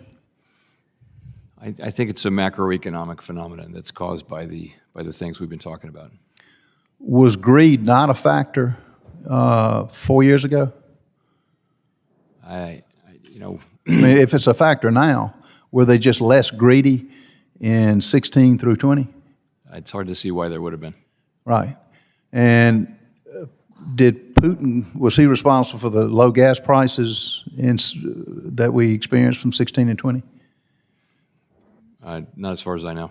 I don't think he had much impact. If he did, it'd be a sad state for the United States. I think one of the congressmen mentioned about the debt relief of college students that's been proposed by the current administration. How will that have an effect on the economy? And I think the number that's been talked about to forgive $50,000 per student, will that affect the inflation and the economy? As I mentioned, we don't score these bills from an inflation standpoint. It wouldn't be positive, though, would it? Sorry? I doubt it would be positive, would it? Well, I don't know. I mean, that's for elected folks. All right, and on the central bank digital currency, would you have to have approval from Congress before the Federal Reserve got involved? I can't imagine that we would move forward without authorizing legislation. So you'd have to have the approval of Congress. Yeah. Yes. Well, thank you for what you're doing. You're using the tools that you have at your disposal. Most of this can be eliminated if we had a policy now that was pro-business, pro-growth.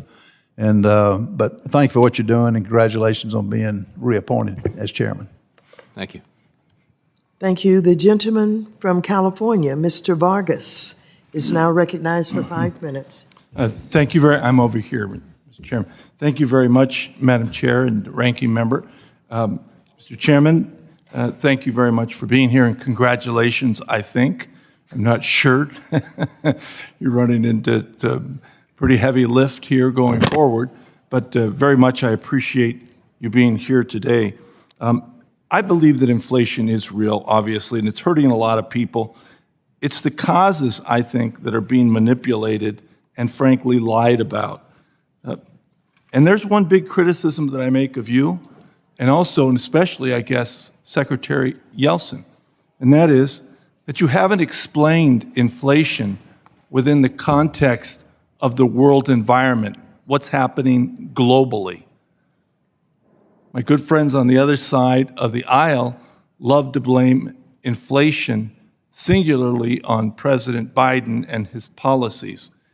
I didn't get a chance to ask Secretary Yellen any questions when she was here last time, kind of low on the totem pole here. But I wanted to scream because every time she led with her chin as opposed to explaining that this inflation is globally. But now that I have you here, I get to ask you some questions. What is the inflation rate in the European Union? Overall, I wouldn't put It's a number. 8.8% according to Statistica. Did they receive any money from the American Rescue Plan? Not to my knowledge. What is the inflation rate in Estonia? In Estonia, don't know. I mean, they're roughly comparable to ours. It's 20.1%. It's not very comparable to ours. It's over 3 times higher than Big ours. European democracies. Estonia. To us. Did they receive any money from the American Rescue Plan? Not to my knowledge. How about Latvia? What is the inflation rate in Latvia? No idea. It's 16.8%. Did they receive any money from Biden or the American Rescue Plan? Not as far as I know. How about Bulgaria? 13.4. I knew that one. Poland. You knew that one? No. Oh, I apologize. I'll let you try with Poland. How about that? They're a friendly nation. 12.8. Did they receive any money from the American Rescue Plan? And if they didn't, why do they have inflation that's so high? Not as far as I know. So why is their inflation rate so high? Well, in Europe, the inflation that they're seeing is principally, I believe, due to energy prices and food prices. It's due to the war, and it's due to, the situation with Russia being their principal energy supplier. So not the American they didn't receive any money, though, from the American Rescue Plan? Not as far as I know. Okay, let's keep going. Romania, 12.4. Slovakia, 11.8. Hungary, 10.8. Croatia, 10.7. Greece, 10.5. The Netherlands, come on. You ought to know the Netherlands. I sense that we're going down, so be lower. 10.2. See? But you do see I'm glad that it's going. Germany, how about let's skip to Germany. Very similar to us. I'm not going to guess. 8.7. And the reason I wanted to go through the litany of these things, I keep hearing from my good friends on the other side of the aisle that inflation somehow magically exists because of Biden's policies, because of the American Rescue Plan. Well, if that's true, then there shouldn't be this other inflation in other countries. It's a global phenomenon. As Clinton used to say, it's the economy, stupid. Here it's the pandemic, obviously, and things that happen. We have a situation around the whole world, yet you don't explain it globally. And I shouldn't yell at you because I really like you a lot, and I really do think you're doing a good job. I'm trying very hard. But I did want to yell at Yeltsin because she didn't explain anything globally. Don't you think you have a responsibility to the American people? I know in my district, most people believe that inflation's only happening here because of the rhetoric that they hear on the other side.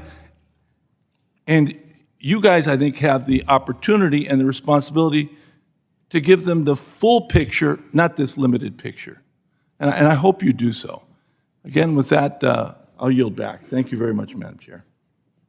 The gentleman yields back. The gentleman from Oklahoma, Mr. Lucas, is now recognized for 5 minutes. Thank you, Madam Chair. And actually, I think my timing for my question's perfect. Chairman Powell, I'd like to discuss with you today an issue that is of significant concern to me and many of my colleagues. The SEC's regulatory agenda has more than 50 significant proposals that are currently underway or approaching a final vote. These rules cut across every asset class under the SEC, the Securities and Exchange Commission's jurisdiction. The sheer complexity and volume of these overlapping rulemakings could negatively impact markets and the public that depends on them. SEC Commissioner Hester Peirce, warned that the speed and character of these rulemakings could create dangerous conditions in our capital markets. Now, this is against a backdrop of the U.S. economy facing significant challenges. We've discussed that all morning. Inflation at more than a 40-year high with substantial increases in the cost of food, housing, and gas prices at record prices. Also, supply chain backlogs and labor shortages continue to weigh on the economy, with consumer and business confidence plummeting.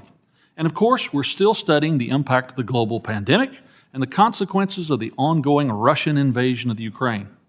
In Oklahoma, small businesses, farmers, ranchers are navigating through surging energy prices and volatile agricultural markets for inputs like grain and fertilizer. Poor crop conditions and high commodity prices are expected to worsen the situations throughout the summer and into the rest of the year. In uncertain times like this, market participants need to seek to protect their retirement savings, to hedge risk, and to safeguard their livelihoods. A top priority should be supporting liquid markets to protect the U.S. economy from the face of these substantial headwinds. I know you don't comment on other entities within the federal government. I know these regulations that are going to have such a tremendous impact are not coming from your area, but unfortunately I'm concerned that the magnitude and the significance of rule-making proposals coming out of the SEC in such a short amount of time runs counter to the goal. We know that regulatory uncertainty creates adverse market environment for economic growth and market stability. So, Chairman Powell, I'll not ask you to comment on the SEC, but could you speak to the importance of market liquidity during periods of economic uncertainty? Yes, so markets are there to, one of the things they do is process information and consider the implications of it, and it's critical that markets be liquid enough to do that. And if that happens, then financial conditions can adjust and equity prices of various kinds can adjust. And that's one of their big functions, is to do that and to absorb news, sometimes very difficult news, in a way that preserves stability. I think Congress and the public should have the opportunity to fully grasp the impact of the SEC sweeping proposals.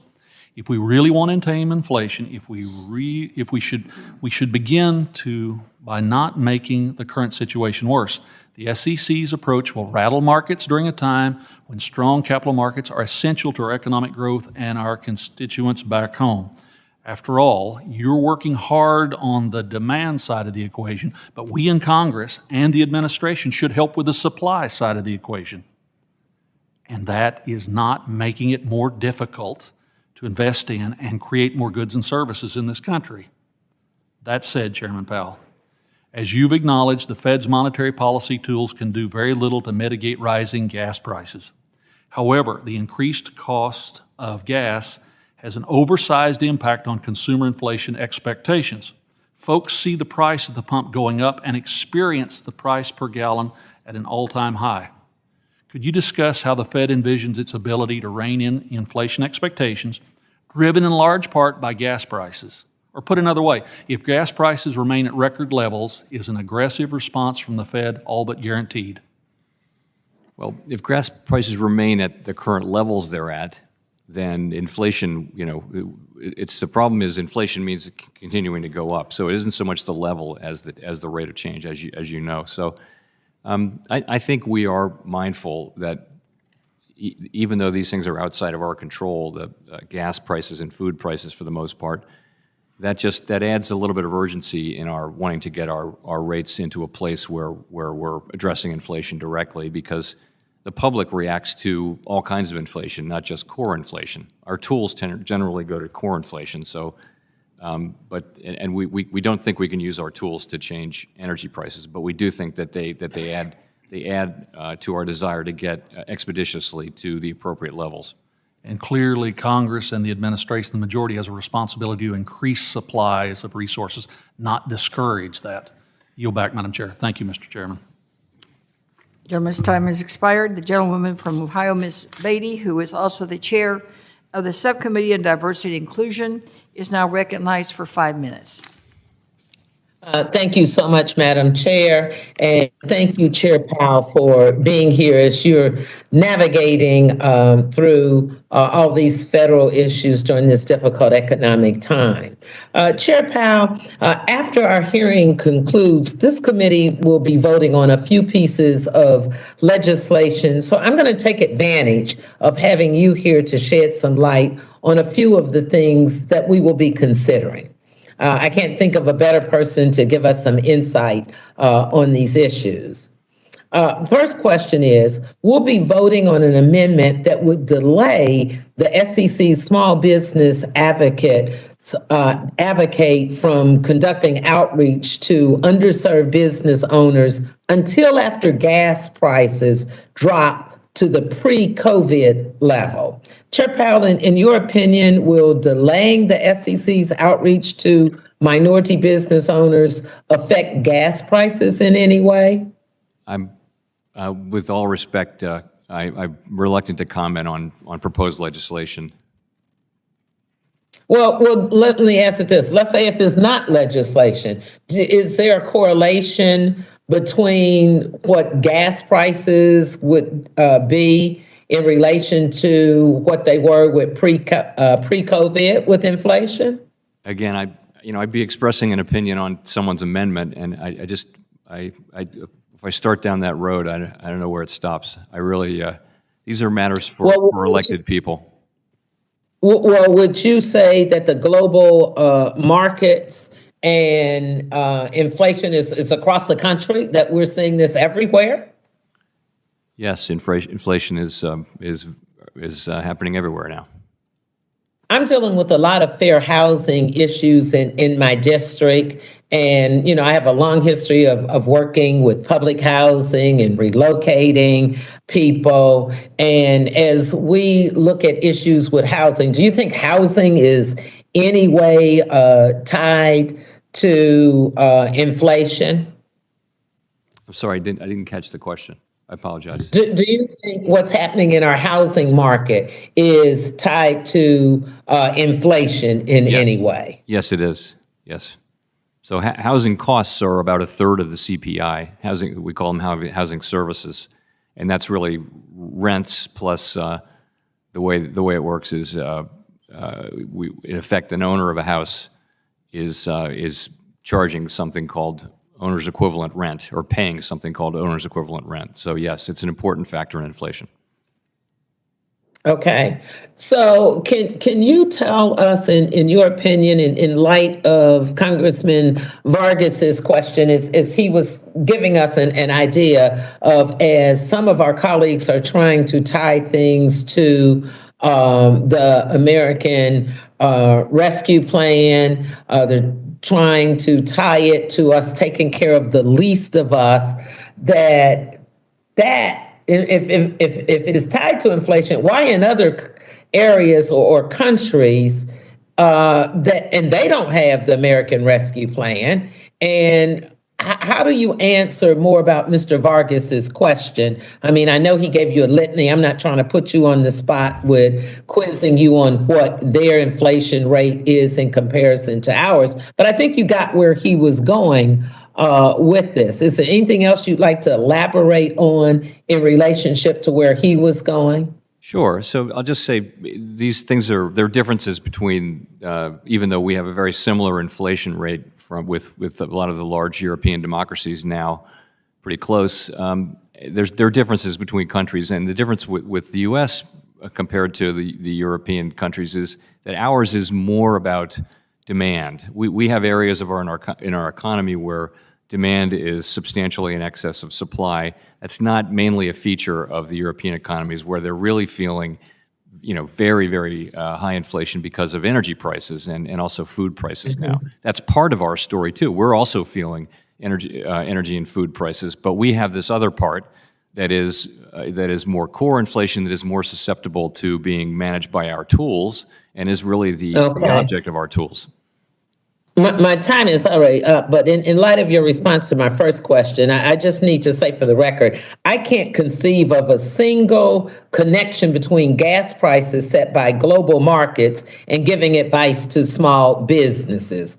And the same, I have a hard time coming up with a theory of how allowing discriminatory housing will help stem inflation. And I think my time is up. I yield back. Gentlewoman's time has expired. The gentleman from Texas, Mr. Session, is now recognized for 5 minutes. Thank you very much, Chairman. Chairman Powell, thank you very much for taking time to be with us. This is important to the American people who hear our questions. This is important for us as we weigh and measure and gauge your input, which we believe is exceptional. I've stated that to you in the past, that I believe that we need to have confidence in what you're doing. Today, I'd like to, if I can, without dissecting your thinking, use some of the words that you have provided for us today to see your thinking. You had stated that as it relates to the Fed, quote, we don't give advice to agencies. Now, that's a quote from you today. We don't give advice to agencies. Do you think that advice is different, which I do, than tools which you have to do your job? But I consider part of what you do best, perhaps the Fed, is advice. Can you help me to understand we don't give advice to agencies? Well, so I think particularly on fiscal matters, fiscal matters affect people's lives. It affects industries and people and tax levels and spending. That in our system is the province of elected people. And for someone who's an appointed person who hasn't stood for election and has a very narrow mandate, I just think that's not appropriate. If we're going to wander into those kinds of things, then what would be the case for our independence? If we're going to be involved in every political issue that isn't directly connected to our work, then why would we be independent? We should just be another agency. But we have this independence, and I think to preserve it, we need to stick to what we do and resist the temptation to work on every problem, even the ones that are not assigned to us. Well, let me say thank you for the answer. You do know, however, as we were talking about student loans, it's a rather large amount, about $1.2 trillion that is out there. You stated that you believe that would likely be dealt with in legislation. Now, that's what you said, likely to be dealt with in legislation, student debt.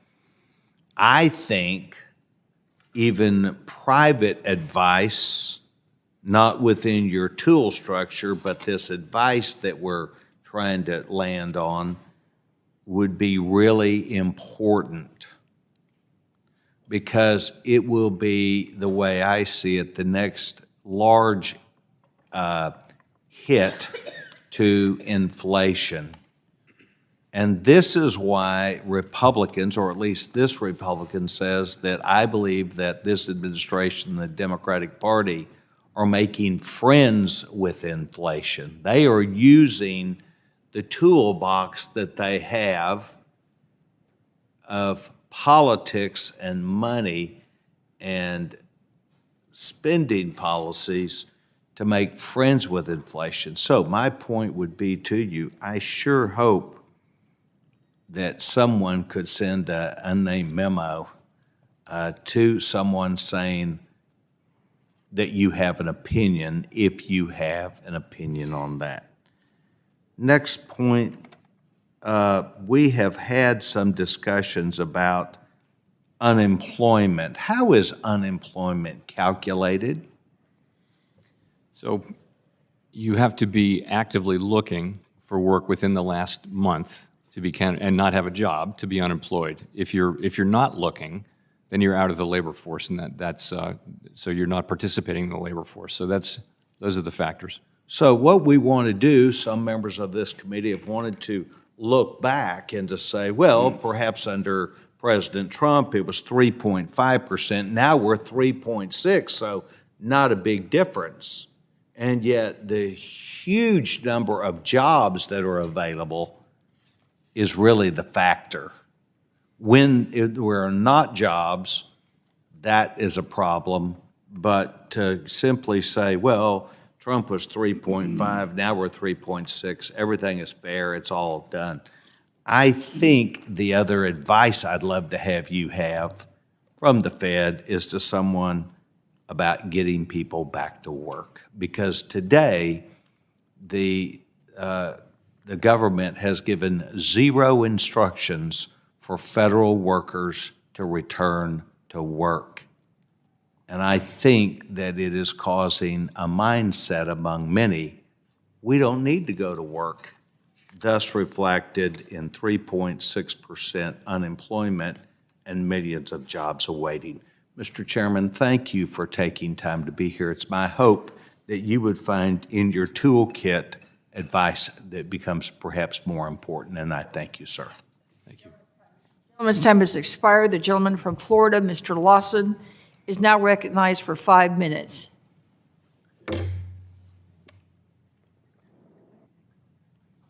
Madam Chair, can you hear me? Yes, sir, we're loud and clear, and we can see you. Okay, thank you. Okay, I want to thank Mr. Powell and welcome him back to the committee. I know it's a great deal that is going on. And Mr. Powell, I think earlier there might have been something that came from one of my colleagues, and it was a rise in interest rate to combat inflation does come with a rise in unemployment rate and possibly contributing to an economic recession. While white unemployment rates have dropped to pre-pandemic levels of 3%, and in QI 2022, the national black unemployment rate remains still at 6.5%. And I know something you can't say, but what suggestion can you offer to help prevent black and other minority communities from facing future economic inequities as the Federal Reserve continue to raise rates in the near future? If I heard your question correctly, it was whether we're considering additional future interest rate increases, sir? That's correct. Yes. So I think just last week, my colleagues and I wrote down our forecast for this year, and we anticipate ongoing rate increases over the course of this year. Yes, additional rate increases. Do you believe that the Fed's current inflation projection of 2022 and 23 remains a good benchmark to consider, even with these vulnerability potentials growing in the upcoming months? I think these are the projections the latest projections that individual FOMC participants submitted were submitted last Wednesday. So I think they're still fresh, and there's a range of expectations of people on the committee, but I think they're a reasonable set of projections. Yes. Okay. And Mr. Powell, several of my colleagues on the other side of the aisle have been debating about the Biden policy and so forth, which I know you can comment on. But there is a concern where we were kind of caught off guard with the war in Ukraine, and then at the same time, our vulnerability of all of the things that we depend on for other countries. In your deliberation, when you all are working with the situation that has arrived, that came from the Russia-Ukraine war and other real estate and other stress in China spilling over into the United States, does the Feds give a recommendation back to the administration on how we should proceed in the future? Because everything, we've done a lot of things with other countries and depend on a lot of countries for resources and so forth. And it looks like we're becoming very, very vulnerable. Well, it doesn't look like it. We're becoming very vulnerable to this dependability. Do you all make a recommendation back to the administration on how we should proceed in the future? No, sir, we do not. Okay, and so early on you said that as prominent that policy position should be considered by the legislature or the administration. Am I correct? I'm sorry, I lost track of what you said there. I apologize. I think to some other colleague of mine, you stated that those policies should be left up to the Congress or to the administration. You all don't really deal with that aspect of it. Am I correct? Well, I'm sorry, which aspect of it? About what recommendation could be made for all of the things that we have offshore that we depend on from other countries. Yeah. And I might not be really clear, but for example, like the gas situation with Russia, and wheat and stuff with Ukraine and stuff of this nature. No, we're not in those discussions. Those are really discussions that happen inside the administration, the Treasury Department and the White House and the other agencies. Okay. With that, Madam Chair, I yield back. Gentleman yields back. The gentleman from Missouri, Mr. Lippenheimer, is now recognized for 5 minutes. Thank you, Madam Chair. And welcome, Chairman Powell. Long morning for you here and afternoon. Question for you with regards to a quote that on March 17th, the CFPB put out in a blog on rising interest rates in which they said, and I quote, "The CFPB is the arm of the Federal Reserve System that is fully focused on consumers, ensuring that markets are fair, transparent, and competitive," end quote. Do you believe the CFPB is an arm of the Federal Reserve? And do you have any control over their actions? Well, they're an independent agency. We have no control whatsoever of their actions. They are actually, though, legally a bureau. The law makes them a bureau, and the profits that we make off of our balance sheet, we give all of them to the Treasury Department, except the part that we give to pay for the CFPB. So does that make them an arm? For all practical purposes, they're fully independent in all of their policies. They're not an arm of the Federal Reserve, then? I wouldn't consider that an arm. They have a relationship, but they're not an arm. Technically, they're a bureau, but they're not under you, so they're not. I don't know how they could be. No, an we arm. have no supervision. Okay. And, we collaborate with them, we coordinate with them, we talk to them. Well, this is overreach by the director. I just want to make sure that everybody's on the same page. This is a bunch of nonsense, so it needs to be put in its place. Chairman, you've got your hands full right now. This is Wall Street Journal from Tuesday. We had economists say recession is likely. Down here, we said stocks are not bottoming very soon. So we've got some concerns. I know yesterday you were in the Senate, and there was a lengthy discussion on inflation, which there has been here this morning as well. And in my mind, there's 4 root causes of inflation. And we've had economists in your chair a few weeks ago, and I had one in my Small Business Committee a couple weeks before that, and I asked the same question of them. I said, it looks to me like there's 4 causes of inflation. Monetary supply, rules and regulations, energy, and supply chain / job problems that we have with workers in the economy today. And they both agreed that's basically your 4 problems that are underpinning inflation.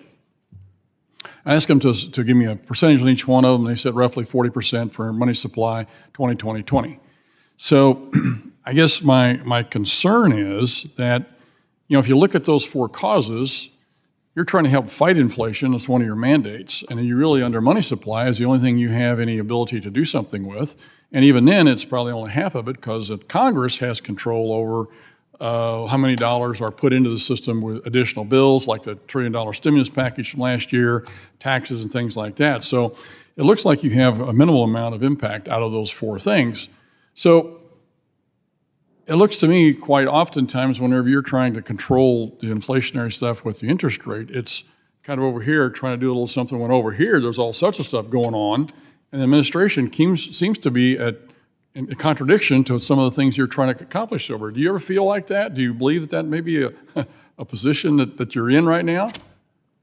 So we're very focused on the part of the job that we can do and using our tools to do it. Well, I understand that, Mr. Chairman, but I would seem that it would think that you're all these other factors fall outside your purview here, and for you to try and manipulate it, and everybody rely on you to solve the inflation problem by tinkering with the interest rate over here. It looks like that's a little overhyping the situation, but. One of the things that is very concerning is the regulatory cost.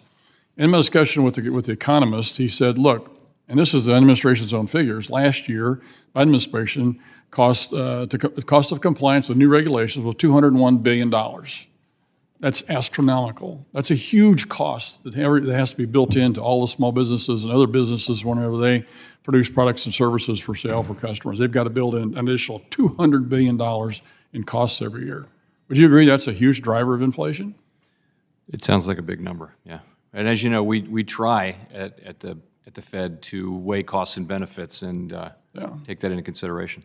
Would you agree that those other four things that I said are underpinning inflation, would you agree that those probably are the four major problems?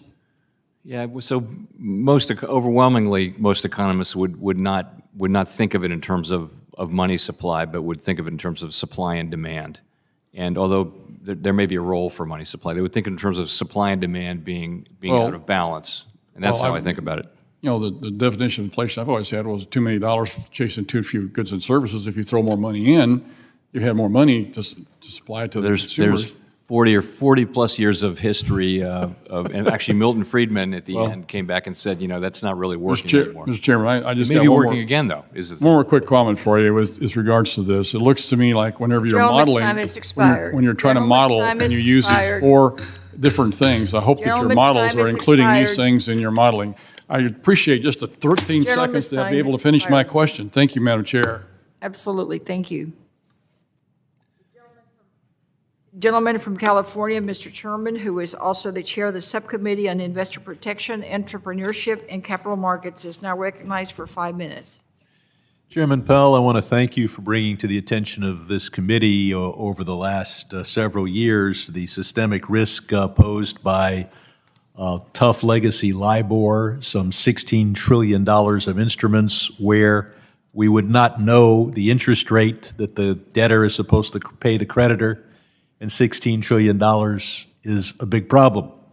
We passed the relevant bill back in March, and for those who think Congress can't possibly deal with a problem until after the last minute, we passed it a year and a half before the Libor hit the fan.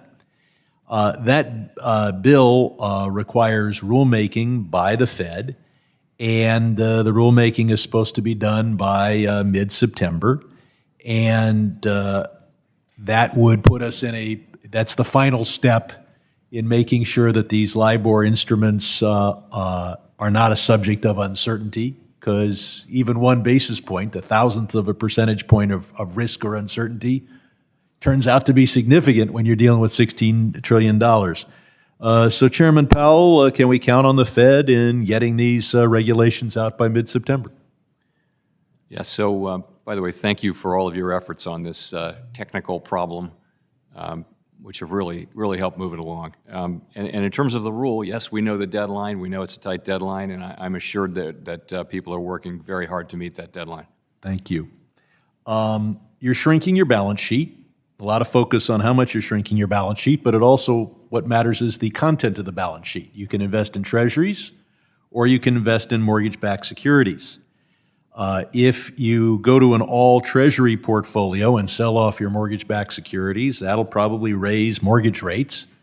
And we're trying to deal with housing inflation and housing affordability. So whether it's the mortgage on an apartment building that might be built, or whether it's a home mortgage, keeping mortgage rates low, I would think would help inflation. Is there any possibility that you would take a look at that and perhaps keep in your portfolio some of your mortgage-backed securities and perhaps have a mix of mortgage-backed securities and treasuries in your balance sheet? So we're committed to having a mostly treasury, not all, but mostly treasury balance sheet. And we don't have that now. And treasuries are going to start to roll off, mortgages much less. So we have not decided to start selling mortgage-backed securities, but we've said that we'll look at that again when this process is further along. And if we do, I don't actually think that the things we would do would have much of an effect on mortgage rates compared to, the effects that we've already had. We have obviously faced a recession risk. Biden says that a recession is not inevitable. Do you agree? I don't think that a recession is inevitable. Thank you.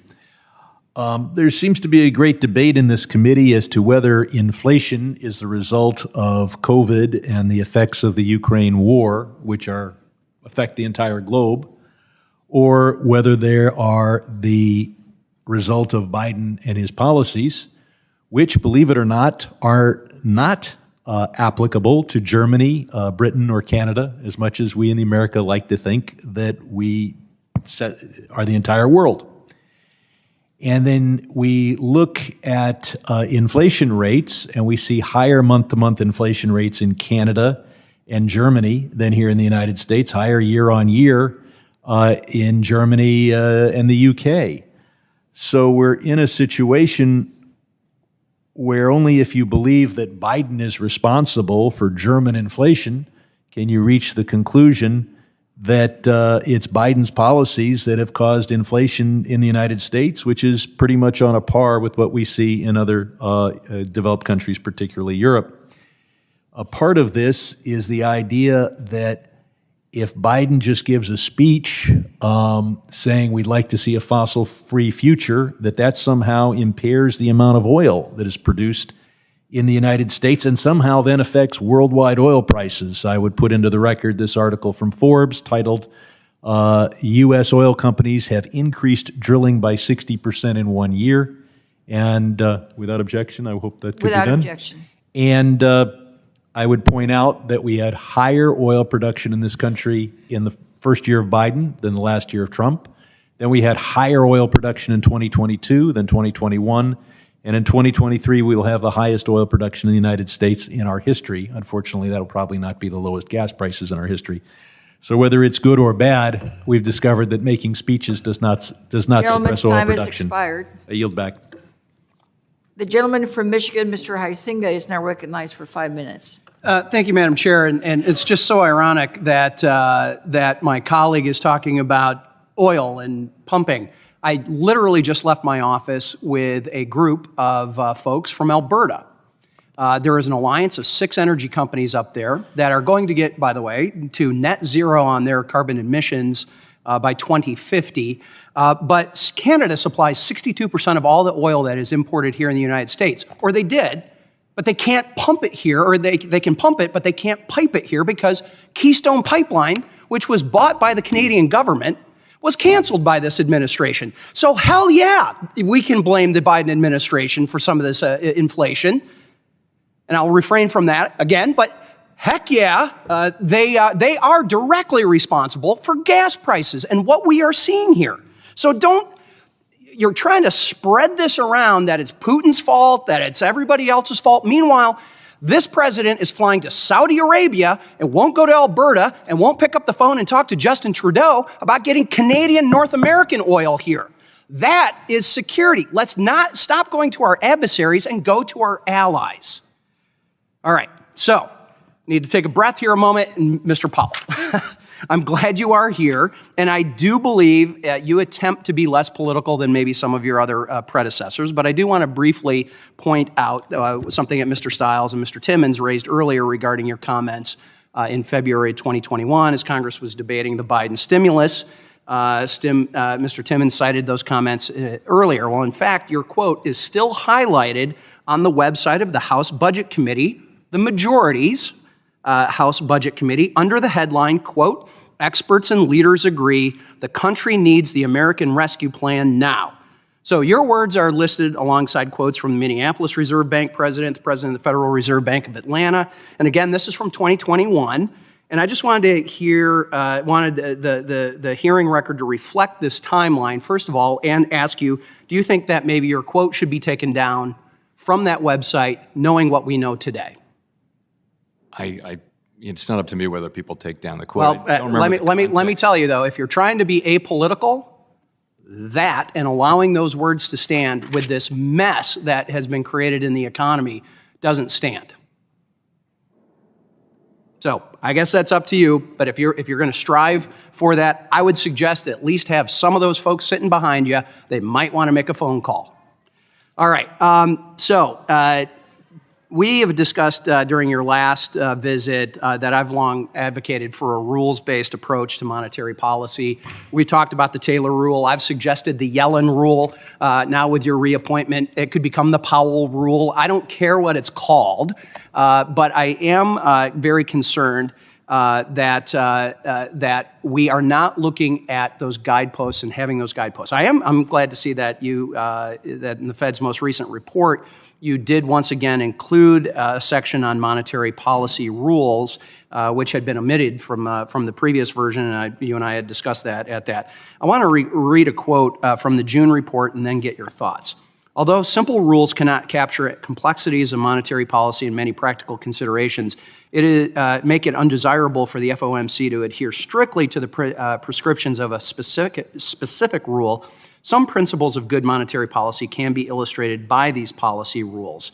So my question is this: what principles do you believe are important when the FOMC is making decisions on monetary policy?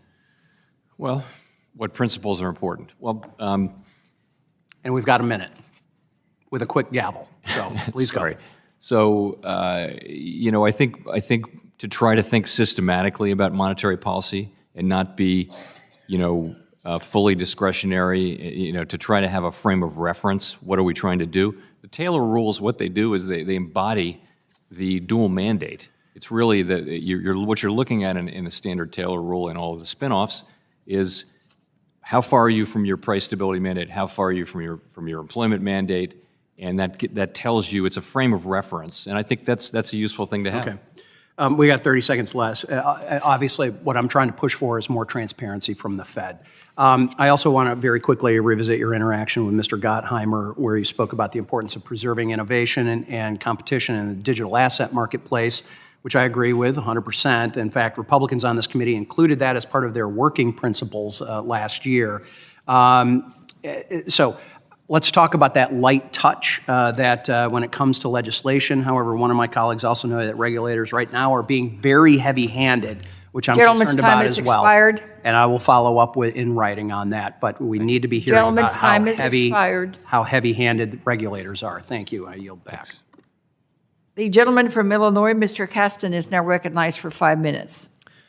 Nice to see you, Chair Powell. I want to just start by thanking you for your service over these last couple of years. I know you and I have talked before that your rhetoric, your language, making it clear to all of us and to the nation that we needed a balanced fiscal and monetary policy in response to the downturn created the political space for us to do what we did. I don't think we could have done that without your voice. And the fact that we had not only as rapid a recovery, but as equitable a recovery as we did was because we had that space. And I think history will show that we owe you more gratitude than we've given you. And I thank you for that. The fact that wages grew fastest for the bottom quintile did not happen but for that fiscal policy that complemented what you were doing. And yet we find ourselves today with people talking about fear of a recession. And I would submit to you that the fear of a recession is not because our economy is weak, but because our democracy is weak. If we were to use our tool on this side of the dais to say, what should we do to address labor markets? We'd reform our immigration system. What should we do to reduce people's exposure to high-priced volatile fossil fuels? We'd make massive investments in cleaner, cheaper energy. What should we do in response to housing supply constraints? We'd invest in housing. I could go on and on. Everything on that list is deeply, deeply partisan because the markets are looking at the United States and saying, do people in this line of work, those 537 of us who have the privilege to hold federally elected office, do we see human pain and suffering as a problem to be solved or as a frailty to be exploited for our political ends? They look at my colleagues who 2 years ago thought it was harder to stand up to Vladimir Putin and support Ukraine and say they're going to do the same thing again. They look at the talking points that all of you get every Monday that says, talk about Biden's energy crisis, his border crisis, don't do a damn thing. I admire your obedience. Do you have an ounce of leadership in your bodies? And so now we're left here in this moment, and I'm not going to ask you to opine on policies. I understand you can't do that. But you were so eloquent 2 years ago in saying, if we don't balance fiscal and monetary policies, we are going to be looking at a recovery that looks much more like the Great Depression or the 2008 recession, where it was a long, slow recovery. What concerns do you have right now if the only tools we use to respond in this moment is monetary policy? Well, honestly, as you can imagine, I'm very focused on monetary policy, and I think that the thing that I assume you're hearing from your constituents at home is about inflation, and that is our assignment. It's not that we control all of it. Well, I guess, and I'm sorry to interrupt, but we are. But when I talked to the CFO of a manufacturing company a month ago, and he said, My business school teacher taught me to do just-in-time inventory, and now I'm trying to manage to just-in-case inventory. That requires capital. We talk to chip manufacturers who are saying, I need money to build, but I need a labor force to grow there, and I don't know how to do that unless I have access to capital. Raising rates is great at curtailing demand. It's also great at curtailing supply. So what concerns do you have if all we do is raise rates?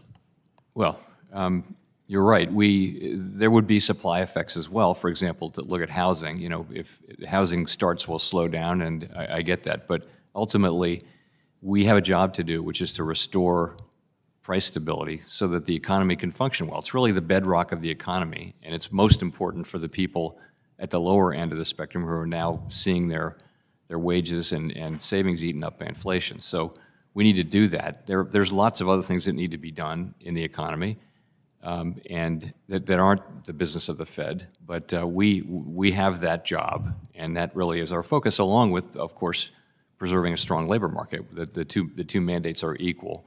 In the current situation, the labor market is very strong. It's extremely strong. Two vacancies for every unemployed person, 3.6% unemployment, and wages moving up. So it really is a question of getting inflation under control, and that has to be our focus. Well, I guess I would just ask you to use your voice as eloquently as you have over the last 2 years. I'm not asking you to tell us how to do our job, but the supply pieces matter. And when the market is baking in a recession, I can justify that logic if the only tool we use are the tools under your purview. Thank you. I yield back. The gentleman yields back. The gentleman from Kentucky, Mr. Barr, is now recognized for 5 minutes. Mr. Chairman, I visited with farmers in Fleming County, Kentucky last Friday, and my constituent Charlie Masters asked me to emphasize the extreme pain he and other hardworking Americans are experiencing as a result of this inflation crisis. And specifically, he told me that he couldn't afford the skyrocketing cost of diesel fuel for his tractor. He added that, quote, I don't know how the government says the inflation rate is 8.6% because for those of us in the real economy, it feels more like twice or 3 times that rate. That's how painful this is, Mr. Chairman. I appreciate your humility in acknowledging that both the Biden administration and the Fed were wrong last year when they assessed inflation to be transitory. Clearly, the failure to more urgently tighten monetary policy was a serious mistake. So while far too late, I appreciate the current commitment to aggressive tightening, including the recent 75 basis point rate hike. But on behalf of Mr. Masters and my other constituents who are suffering with these price hikes, I encourage the Fed to exercise fortitude in restoring price stability and staying focused, even in the face of financial market volatility. Staying focused on fixing the supply-demand mismatch in our economy. So I have a question about the demand side and one on the supply side. On the demand side, clearly within the influence of monetary policy, the Fed has stated that its inflation target rate is 2%. The inflation rate last month was 8.6%, and as my constituent pointed out, it feels even worse. Given the chasm between where we are and where we need to be, do you anticipate any effort within the FOMC to increase its inflation target to 3 or even 4%? And will you commit to resist any efforts to change the inflation target that would make it even more difficult to anchor inflation expectations? No, that's just not something we would do. We're shooting for 2%. Great. And will the FOMC consider reversing the adjustment to the inflation targeting framework that it made in around August of 2020 to get back to a target of 2%? We'll revisit that in a couple of years. I will say that that's really not the story behind why inflation is so high right now. I acknowledge that, but given the work you all have to do, I would offer that as a consideration for the FOMC. What is the end point for your balance sheet reduction efforts? Well, it really is when the balance sheet is at a size that that we can conduct monetary policy roughly in the range of 2.5 or 3 trillion, smaller than it is now. Okay, and we were at 4 trillion. Now we're at 9 or a little less than 9. So you're saying 2 or 3. We look at it as a roll. Sorry to interrupt. Okay, we look at it as a percent of GDP, really, and so we're trying to get back to roughly the level of GDP we were at. I see. On the supply side, you testified earlier that supply chain issues and the price of oil are out of your control. I respectfully disagree in part. Certainly, the Fed does not and should not implement fiscal or energy policy. But in light of the impending confirmation of Michael Barr as Vice Chairman of Supervision, I am concerned that the Fed's regulatory framework could exacerbate supply constraints, and specifically forcing banks to sideline capital that institutions could deploy to spur business investment. Gold-plating U.S. banks' capital requirements, seen recently with the Basel Committee's modification to the GSIB surcharge in the EU, which reduces our domestic competitiveness, and especially the climate finance agenda and climate stress testing that would redirect capital away from fossil energy precisely at the wrong time when we need more, not less, investment in fossil energy, and when a gallon of gas is $5 nationally and rising. Do you acknowledge the role at the Fed related to business investment, regulation, further constraining potentially supply? Well, we certainly do not want to be and are not in the business of allocating credit either to or away from any particular industry. We want those decisions to be made in the private sector. Well, on the regulatory supervision side of the House, there is a supply side impact, and excessive regulation, especially in the climate finance area where we need more investment in energy, that could have an impact on your inflation fight. Finally, a question about Fed independence. Last week, my Democrat colleagues passed a bill out of the House that would add to the Federal Reserve's mandate by tasking the board with the additional responsibility of addressing racial and socioeconomic disparities rather than remain focused on price stability.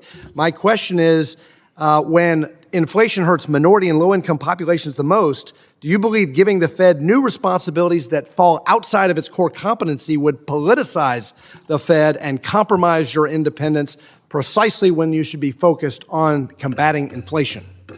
The gentleman's time has expired. We'd love an answer to that question, Madam Chair. I think Mr. Powell can submit that in writing and forward it to you. Then I'll just say, I think the public... Just very quickly then, because we've got Sure. people waiting and you have a hard stop at 1.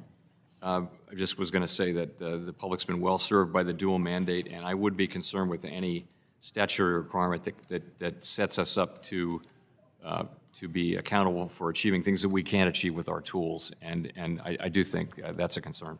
Thank you. Thank you. I yield back. Gentleman from New York, Mr. Torres, is now recognized for 5 minutes. Thank you, Madam Chair, and thank you, Chair Powell. As you know, one of the dominant drivers of inflation is housing. The affordability crisis is one of supply and demand. The demand for affordable housing far exceeds the supply. Do you believe, as I do, that public investments in an expanding housing supply would bring us closer to addressing the housing affordability and housing inflation crisis? So I would agree that housing is in short supply and there's an issue there, but the question of how to address that is one for you. Right. But if public investment had the effect of expanding the housing supply, that would have an impact in reducing inflation in the long run. Is that a fair assessment? Again, I'm reluctant to be drawn into supporting. Nope, I'm not just an objective description of the impact. I'm not asking for you to express support. I think more supply generally, means that demand lower prices, right? Constant, then prices would be lower. Okay. Even if you raise interest rates, prices might nonetheless remain high because of supply chain disruptions. Catastrophic climate change will, over time, open a Pandora's box of supply chain disruptions. Is it fair to say that catastrophic climate change, if left unchecked, will likely lead to more inflation and not less, and will likely render the Fed less effective at reducing inflation? Would climate change do that? Yes. Over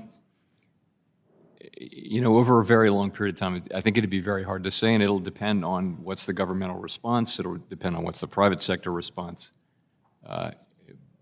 It certainly has the potential. I think some people think that dealing with climate change will put upward pressure on inflation, though. But in the long run, if climate change disrupts the supply chain, right, that will obviously lead to higher inflation, and that's the kind of inflation that the Fed would have most trouble reducing. Is that fair to say? Yes, but again, I'm reluctant to get into an issue that we're not climate policymakers. Yeah. We don't have to weigh these decisions that you do. It's really a question for elected officials. Regarding the president, how much higher could the interest rate go? What does the worst case scenario look like? How much higher could the interest rate go? Yeah. So, no higher than it needs to go, but we think. But what's the worst case scenario?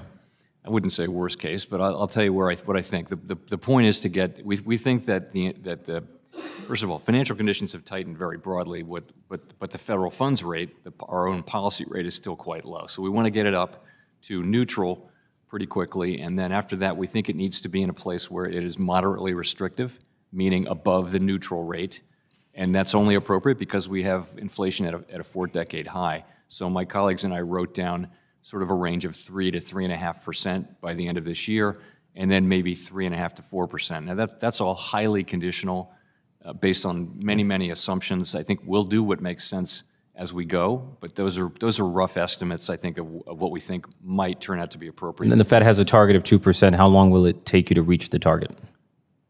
So in forecasts, I would say generally, my colleagues and I expect that inflation will move down over the course of the next 2 years, much closer to the target.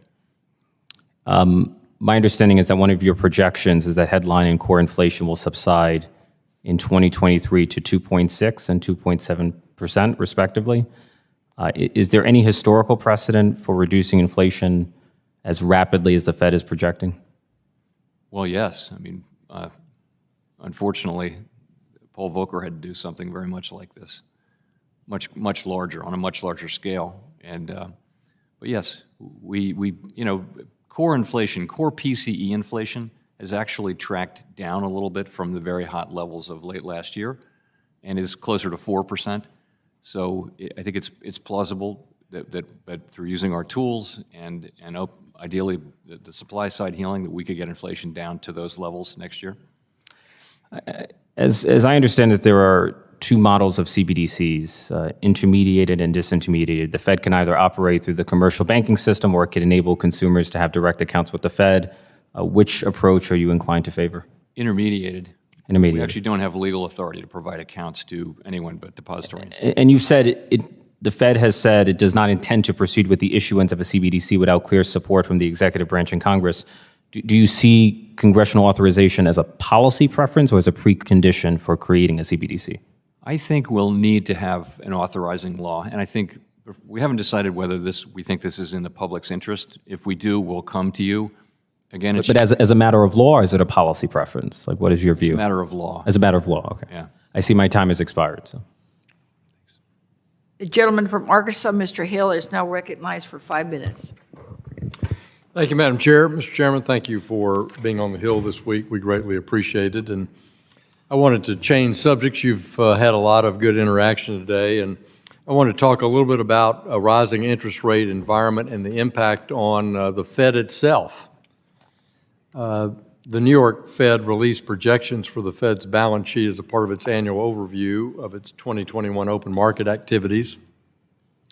And they announced to the public that the Fed portfolio could run a projected loss of about $300 billion through 2024 as interest rates continue to rise, since you have an enormous, biggest in the world, I guess, fixed income portfolio. The Fed's most recent financial statements for the first quarter show an unrealized capital loss of $450 billion during the quarter. So my first question is, does the Fed need a positive capital cushion in order to carry out its mission as our central bank? No, we don't. Can you explain to people why not? Sure. So what we do is, our liabilities, our currency, for example, is a liability to us, and it doesn't earn, we don't pay any interest on it, but we own the contrary asset as Treasury bills, so we actually have substantial earnings, and we give those to the Treasury Department by law over the course of the year, and we've given $1 trillion worth of those earnings to the Treasury Department over the year. So we don't retain it as capital because we don't need it. It's literally not required for us to conduct the operations and do monetary policy. We don't, and we have a very thin sliver of capital, but it's sort of symbolic. It's just not something, we're not a private institution. So as interest rates increase and you have to pay out interest on reserves, and you've got about $9 billion, I think, of operating expenses, there is a point in this interest rate increase where potentially you'd be at an operating loss, I take it, and that you would not be having a profit to distribute to the Treasury. Is that possible?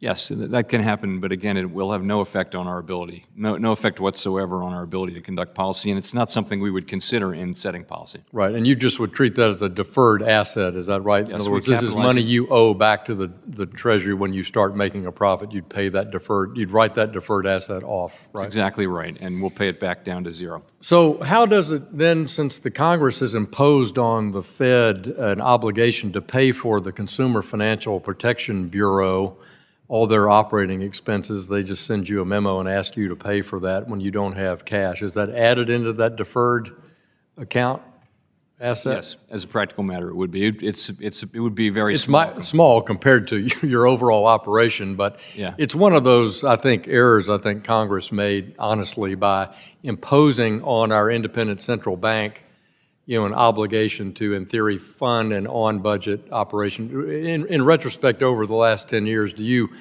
agree philosophically that ideally the Fed earnings wouldn't be earmarked for a particular on-budget operation? In a perfect world, we would fund agencies through different means. Either many of them are self-funding. They get funding. Yeah, I agree with you. I think it ought to be on appropriations. I've always felt that way. I think it puts the Fed in an unusual position. And here, as rates rise and your earnings may go negative as you pay out more earnings than you obtain and unrealized losses, this just puts that in mind. Let me thank you. Last time we were together and you were before the committee, we noted in the review that the rules regarding potential monetary policy rules had not been included in the report to Congress. So thank you for putting those back in to the Congress. And I heard you talk to Senator Tillis yesterday about the importance of rules. Can you tell us again how you use rules like the Taylor rule to help guide you in interest rate policy? So they're just embedded in the work that we do, deeply embedded. And basically, any time you make a forecast, you have to make an assumption about monetary policy. And so what you do is you use some form of a Taylor rule, and there are many different iterations at this point. I think, but more fundamentally than that, we do try to be systematic in monetary policy, and rules. You consult rules and help. So let me just in the few seconds remaining. Taylor rule indicates, I think, short-term rates might be in the range of 6%. You're not there yet, obviously, to fight inflation. How do you get there, and over what period of time? So the real test is that financial conditions need to be they need to be in a place where they're causing the desired outcome in the economy, and that's what. And so there's been so much tightening that isn't reflected in the overnight rate yet. Right. So really, we've done a whole lot more than the changes in the overnight rate would. I thank the chairman. I yield back. Thank you very much, and I thank the gentleman. The gentlewoman from North Carolina, Ms. Adams, is now recognized for 5 minutes. Thank you, Madam Chair and Chair Powell. Good to see you again. I'm happy that we can now congratulate you on your confirmation as you continue to serve as chair. Also, I'm delighted that Dr. Lisa Cook, an HBCU graduate and the first Black woman on the Fed board, and Dr. Philip Jefferson, the fourth Black man, and someone who teaches in my district at Davidson, have joined you as well. So, as we've discussed before, you know how concerned I am about the housing market. And according to your February monetary policy report, our housing shortage has been intensified by the growing cost of construction materials. So, Chair Powell, how do you think the Fed's interest rate increase will impact the cost of construction? So I think it's going to lead to, and it is leading to, a slowdown in the housing market. You're seeing fewer buyers. You're seeing housing starts move back. That the housing market's going to be cooling off. It's been very, very hot. Price increases have been extraordinarily high. And it's one of the channels through which monetary policy works, is interest-sensitive spending in particular. So I do think it doesn't directly affect construction costs, to your question, but many home builders do work on borrowed money, and it'll certainly affect their profits and their activities. Thank you. You know, I've heard firsthand from construction firms, from affordable housing providers, my city and my county, and many others about the increase in construction costs and how seriously hampered these groups are to build more affordable housing. So, I think we need to really pay a lot of attention to it, and it's really of concern. So, thank you very much. I know that I'm out of time, and you probably are as well. So, thank you, Madam Chair. I'll yield back. Thank you so very much. I'd like to thank Chair Powell for his testimony today. Without objection, all members will have 5 legislative days within which to submit additional written questions for Chair Powell to the chair, which will be forwarded for his response. Chair Powell, I ask that you please respond as promptly as you are able. Without objection, all members will have 5 legislative days within which to submit extraneous materials to the chair for inclusion in the record. This hearing is adjourned. Thank you. Thank you, Madam Chair.